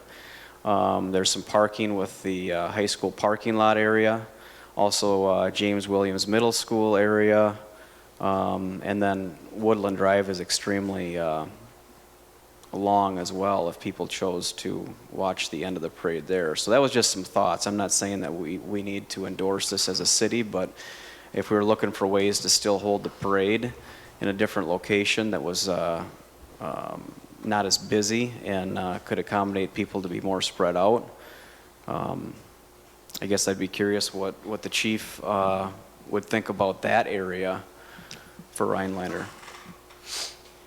I think if we start looking at residential areas, it's going to compound the problem, because you're going to need a large staging area for the parade members. And it'd be all new, so I could see it being a cluster. So if the main parking lot of the high school is used for staging, it reduces a lot of parking for other people. And our downtown and many of the side streets are packed with people. So if we're going to consider the parade, my consideration would be to extend the parade, one of the options, and certainly I would work with Dale Schleve and the committee to look at different options to do it safely, but instead of turning right on Courtney at Triggs Mobile and running back towards the post office, is maybe go left there and go down Courtney, maybe even down some part of Lincoln Street. But then again, how far do you want people to walk that are in the parade? Typically, it's led, the front part is led by the VFW with the flag, and increasing the distance of that could be, a lot of their members are aging, so I have a concern for their safety. If we're going to change the route, it has to be a location where it offers a lot more visibility for people to space out. Certainly, there's plenty of green space by the high school, but it would take a lot of logistics to get that planned out exactly. And we do have some cancellations of marching bands, as you know, the high schools haven't been able to practice. They haven't been able to, so some of them have dropped out of our parade, so I'm not sure what the total number of units are left in the parade. So it'd probably be shorter than what it's been in years past. But they may also pick up other participants who were booked for other parades now might be available to come to a parade. So because our typical parade, if you don't know, when it gets to Courtney, it turns right, goes past the post office, and it goes past Palms Tires, and it kind of dies out right there. There is some availability for people to sit in the parking lot behind like the cafe and pub and that area. That's not always that packed. And there's a few people that sit by the feed store, but then it usually dead ends. We usually end it at Frederick. I mean, we could certainly go further up Thayer Street, but again, the further that we extend it, that means I have to bring more staff in to cover those intersections for just the safety of people. And then how much further, you know, traditionally the last few fireworks have been really hot, or the 4th of July has been really hot. So now is there a concern about, again, those people walking those greater distances? So, I mean, logistically, there's some things that we'd have to work on to get people spread out enough. But we, as a police department and as a chief, will do whatever the 8 of you decide. We will we'll work at it to the best of our ability to make it a safe event for anybody who comes. David? Thank you. I'd like to start by saying that the circumstances we're in are circumstances this country hasn't faced in generations. 100 years ago, a little over 100 years ago, even Rhinelander faced these same types of questions and had to make these same types of decisions, even though the world was quite a bit different then. And I just wanted to point out that I absolutely respect that that people fall on different sides of this, and I don't and I'm not faulting anybody. I think that everybody's trying to make really responsible decisions, with the best of intentions. One, I would like to say that the fireworks, I've been to Hodag Park many years for the fireworks, and even as it is, I feel like there's a lot of space there. Every time I've gone, I know there are spaces that are crowded, but every time I've gone, my family has sat in a space that had well more than 6 feet of ground between us and anybody else. I do think that can be done safely, and I would be in favor of continuing that. I would not be in favor of changing the parade route. I think that introduces more chaos into an already agonizing situation, which is it'll be incredibly disappointing to not have the parade. To have the parade, I'm speaking as a parent here of kids who are very excited. It's going to be fairly agonizing. But that's what being a parent is about, right? It's a lifetime of agony. I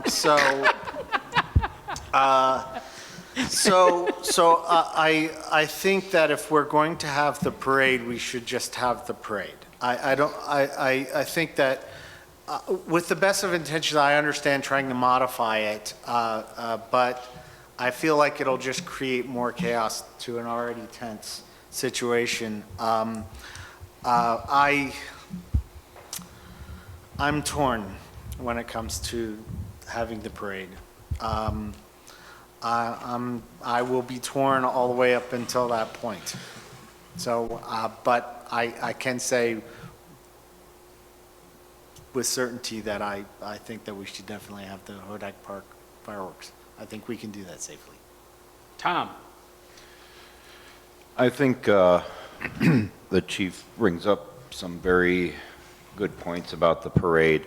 I'm with you, I'm torn. I really am.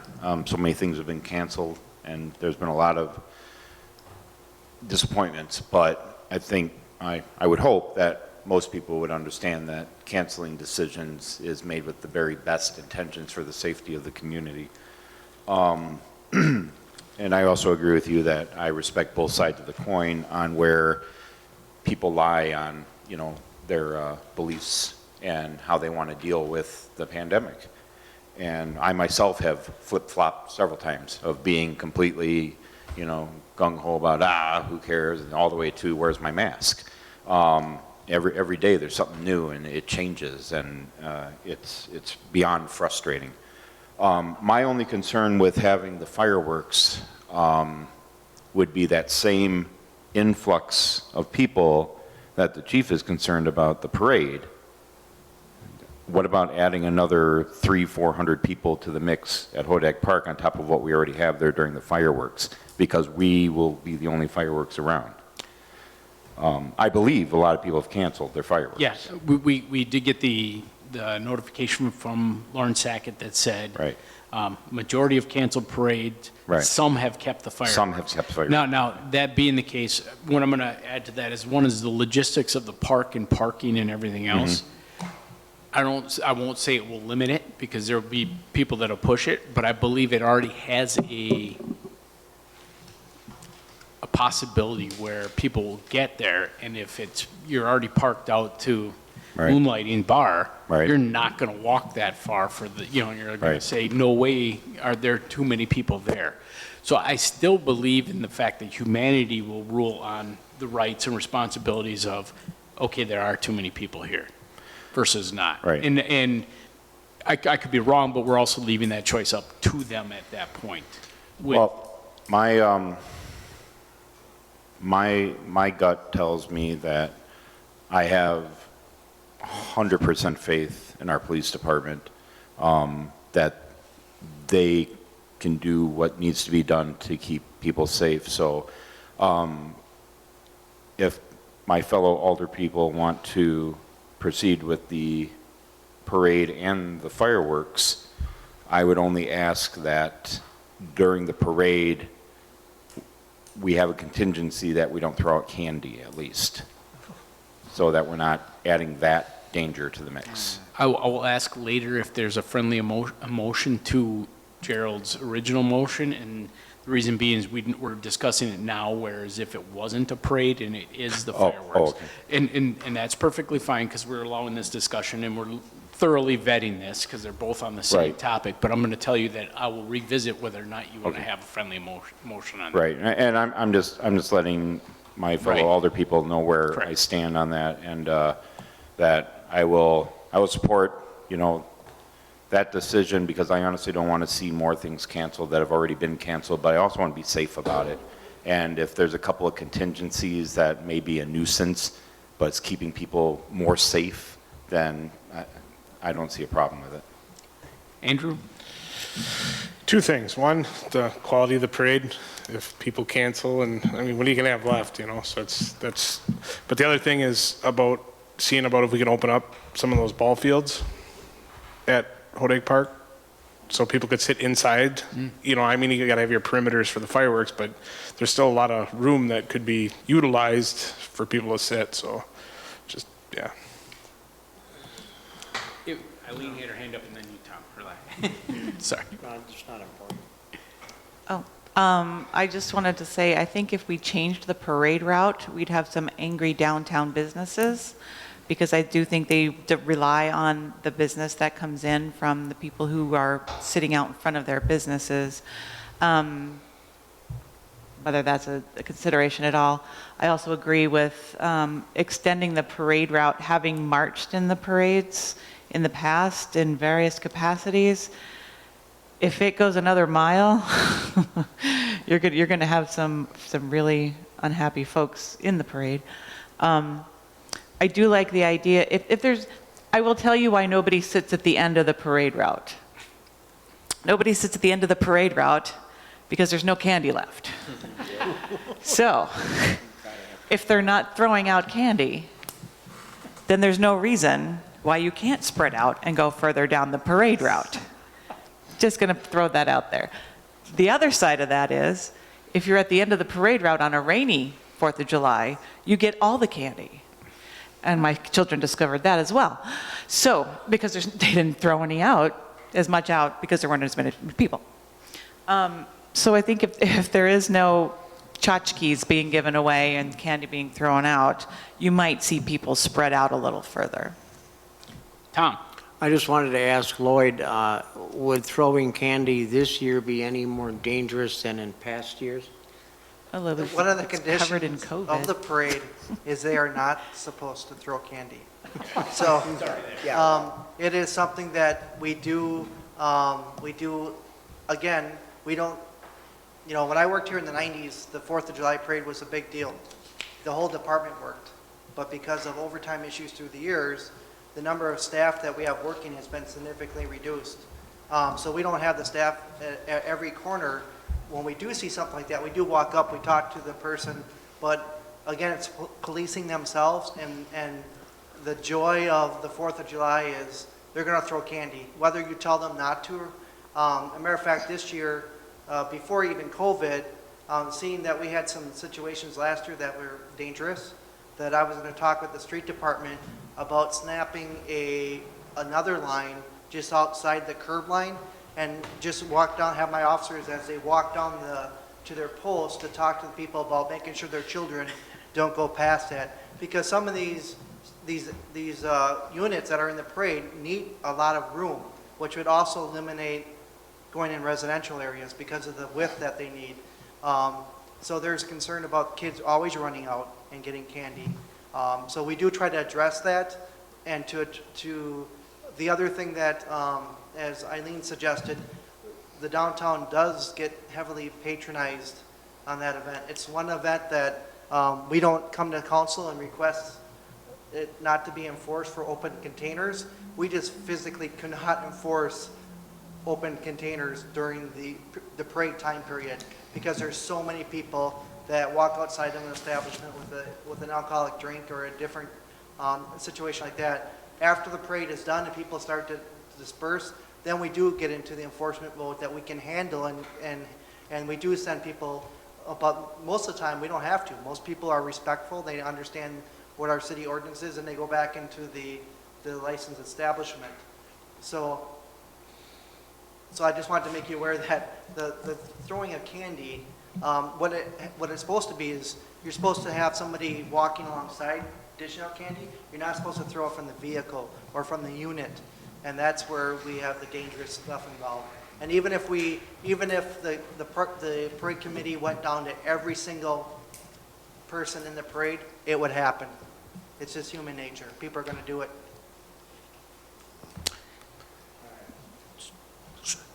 Tom? I just want to make it clear, my concern about the candy is not the throwing aspect of it. It's not the giving of it. I'm not a virologist, but I have heard that it could be spread by touching.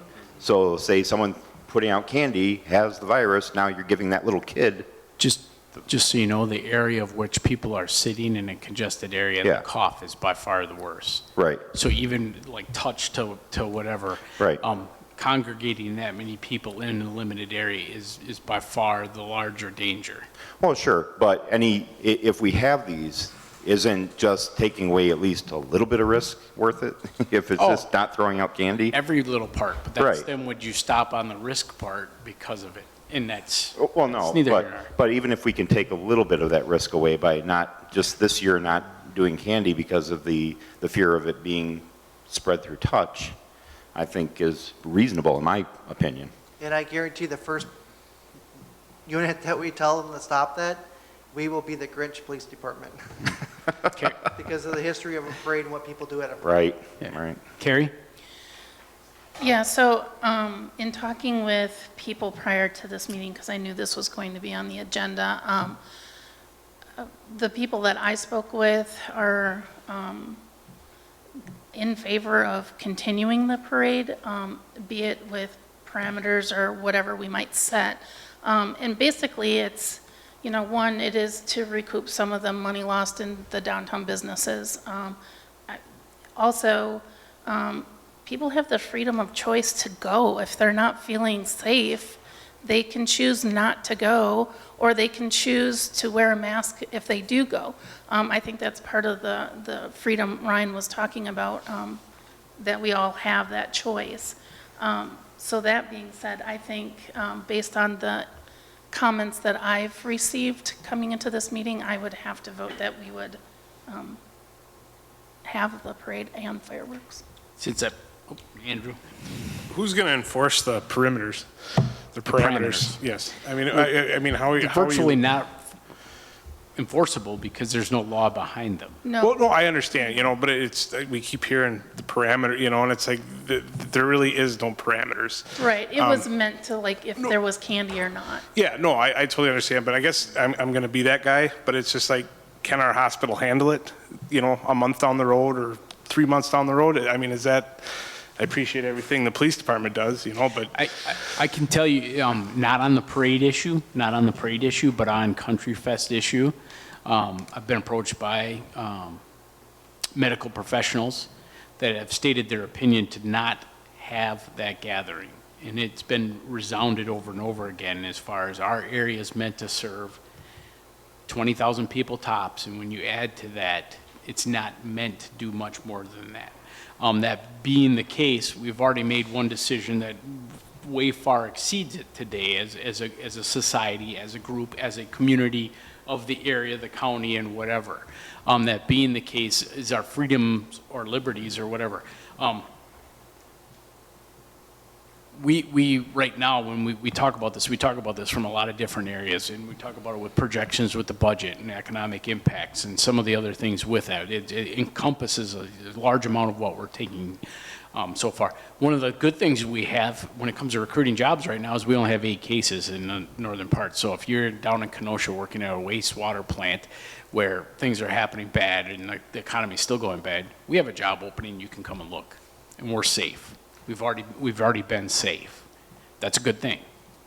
Now, the projections as to why or not is the next part, is whether we project those things. The next is the flow of it. Is it a political issue where it's economy over, you know, humanity or whatever, or protections of those people versus not, the health risks? Well, the stats are out there. They've been out there now for us, and they really haven't changed all that much. You know, I mean, they really have not changed all that much. Different projections of from South Korea to Sweden to, you know, whatever. They really have not changed that much. This virus has a certain amount of impact on us, period, point blank, and we cannot deny that. What is that worth? That's the question we're actually looking at, even with 2 different events. Now, if you had asked me personally as I sit here, these are both celebrations. You know, they're celebrations of our freedoms and liberties, but those freedoms and liberties came at cost. We just had Memorial Day. And what costs are we willing to pay for those?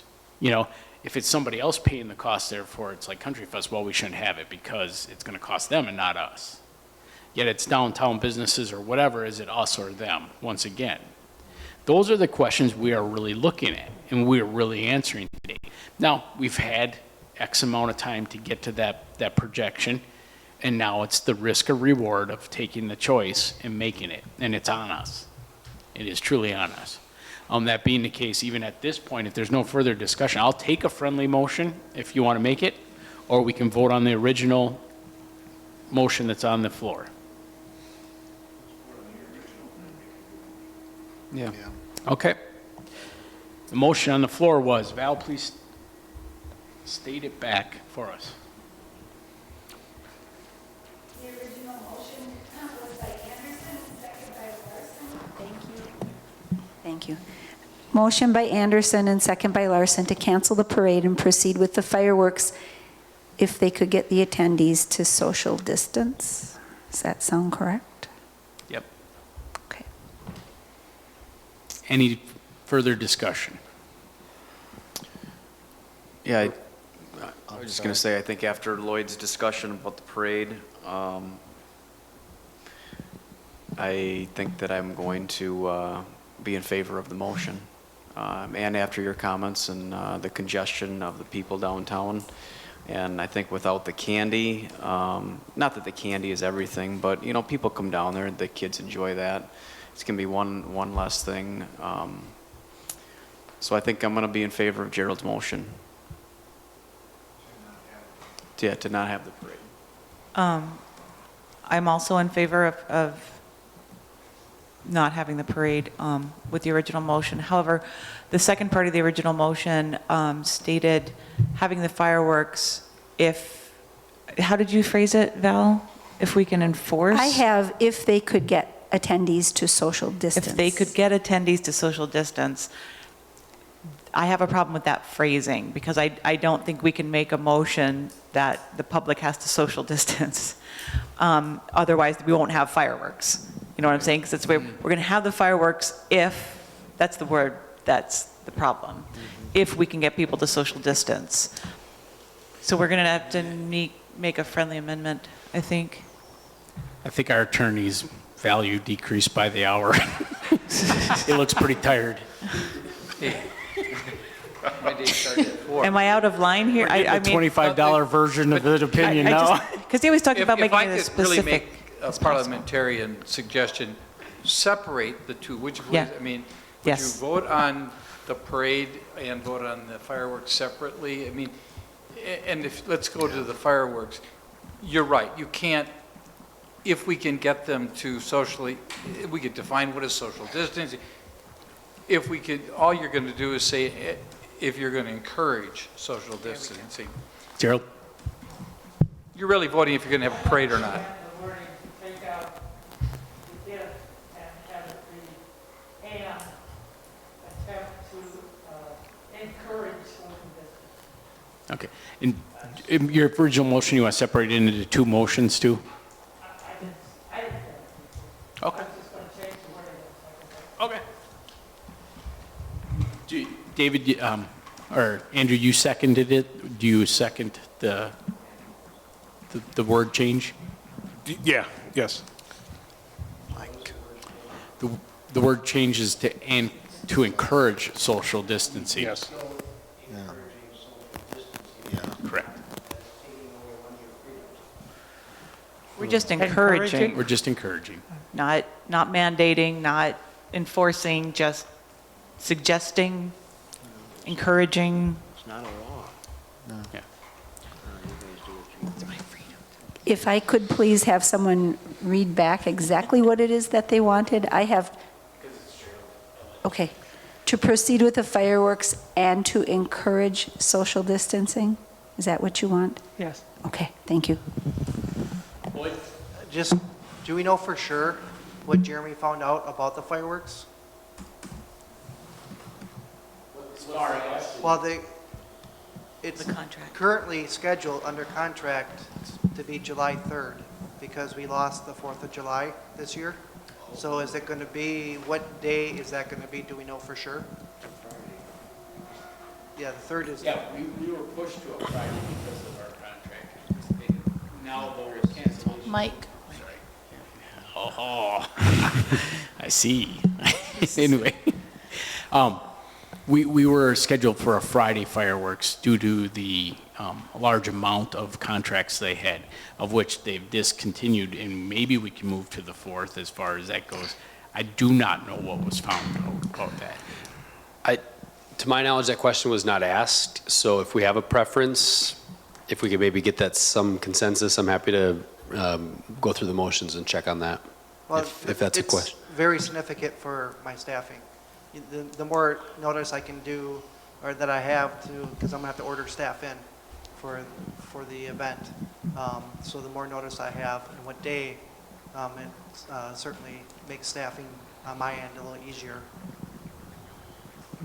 So Alderpersons, I guess, what's your preference? I It's think always if we been on can the keep 4th. it on the 4th of July, that would be preferable. If it's available, if it's come available because another community has canceled, Okay. I say we definitely go with the 4th, but that's just, again, my opinion. General I agree. consensus on that? Yeah. Yeah. Okay. All right. So we have a motion on the floor and a second. Any further discussion? Just to be clear, we're only voting on the fireworks at this point? Nope, The whole thing? both parts, because he did not separate that in his amendment. Tom?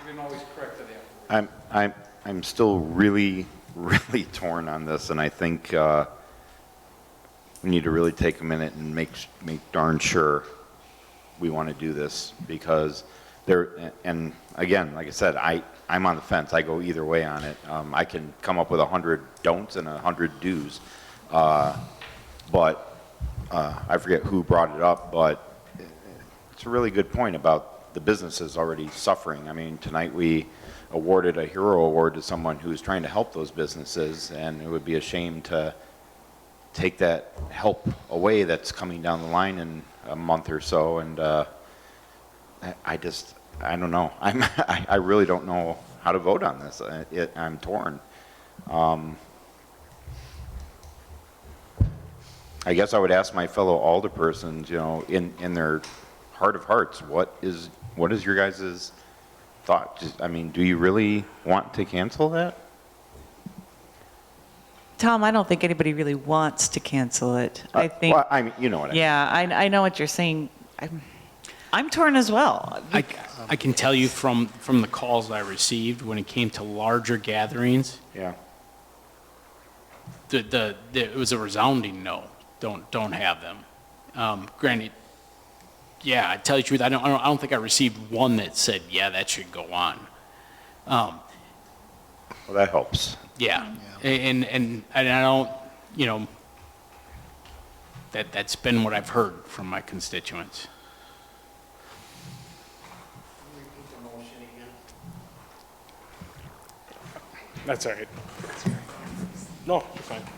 Okay, there's a motion by Anderson and a second by Larson to cancel the parade and proceed with the fireworks and to encourage social distancing. All those in favor? I A roll call, please. Okay, you bet. Request for roll call, Val? Okay, give me one moment here, please. We need to have it as a roll call. What's that? We need to have it as a roll call. Yeah, we're good. Barnett, Aye. Larson, Aye. Anderson. Holt, Aye. Mikulowski, Nay. Daniel, Nay. Rossing, Aye. Kelly, 5-3, the motion carries. I'm going to say that as a council, it's not easy to make decisions that you know hurt. And I'm proud of you for putting your heart and your time into this, thinking about it and looking at what your constituents need, want, desire, pursue in their lives. It is a mixed bag right now with coronavirus as to how much we protect and how much we move forward. But I thank you for that. That being the case, it brings us to the next part, which is future agenda items. I have one right away, and that is for you all to come up with a date for a work session. It will be a day, so probably like a Saturday. Come up with the most applicable ones in early June that you can, or a couple evenings. But basically what we're going to do is we're going to take a table of issues and put it in front of you so we can weigh the things that are coming down the pipe that are right in front of us and stuff that we need to pay attention to. So please email them to me or to Val on your preference of evenings, but I would plan on 8 hours, and it will be, we'll also have to look at a contract extension and or otherwise for a live stream of it, because basically it's open to the public as far as us working together to come up with these decisions that are coming. Eileen? Can I add another future agenda item? Yep. we need to discuss replacing the city administrator. So that needs to be discussed. Absolutely, thank you. And then Brown Street tree planting, that was also requested before, but it'll be brought up and requested again until it gets taken care of. So it could be a standing agenda item until, get that, Val? Thank you. Andrew? I know I spoke to you earlier, but for Kurt Helke about the ordinance? Correct. For the, Yeah. make sure that's on there. Yes. Just so you know, there are 4 remaining ordinance issues out there that Chief's aware of and we're doing, but Kurt did send that, so yes. Yeah. Tom? I would like to request that we have a conversation with the management company that manages the golf course. Thank you. A conversation with the management company that manages our golf course, and Wendy Bixby as well in on that conversation, so we can start the discussion about what's going on with the golf course. Good, Val? Oh, gosh. I know. As long as we're talking tree planting, I've actually had a couple of people reach out to me about tree planting on Wabash as well. Oh, yes. Did they get a hold of Tom? I mean, because that was some of that issue, too. They had been working with Mark, with Town and Country, and said that after a while, he just stopped answering their calls, so. Okay. Gerald? A month ago, we had an item. To the mic, please. Come back. Yep. A month ago, we had an item about rescinding a list of ordinances, and I don't believe we acted on it at that time, and it hasn't come up again. Is it That's time to that's due to come up on the June schedule, because that had to do with the committees and whatnot. So we postponed it to there. She just wanted to continue the discussion today on committees, so that next time, when it is next meeting, when it comes up, that we're informed. This is that banter that I was talking about, that we don't have to make a decision right away. We could postpone it to a date, and we can discuss it twice, 3 times before. So yeah, it'll be on there. That's it. Then I believe we've come to the end of our agenda, and we are adjourned.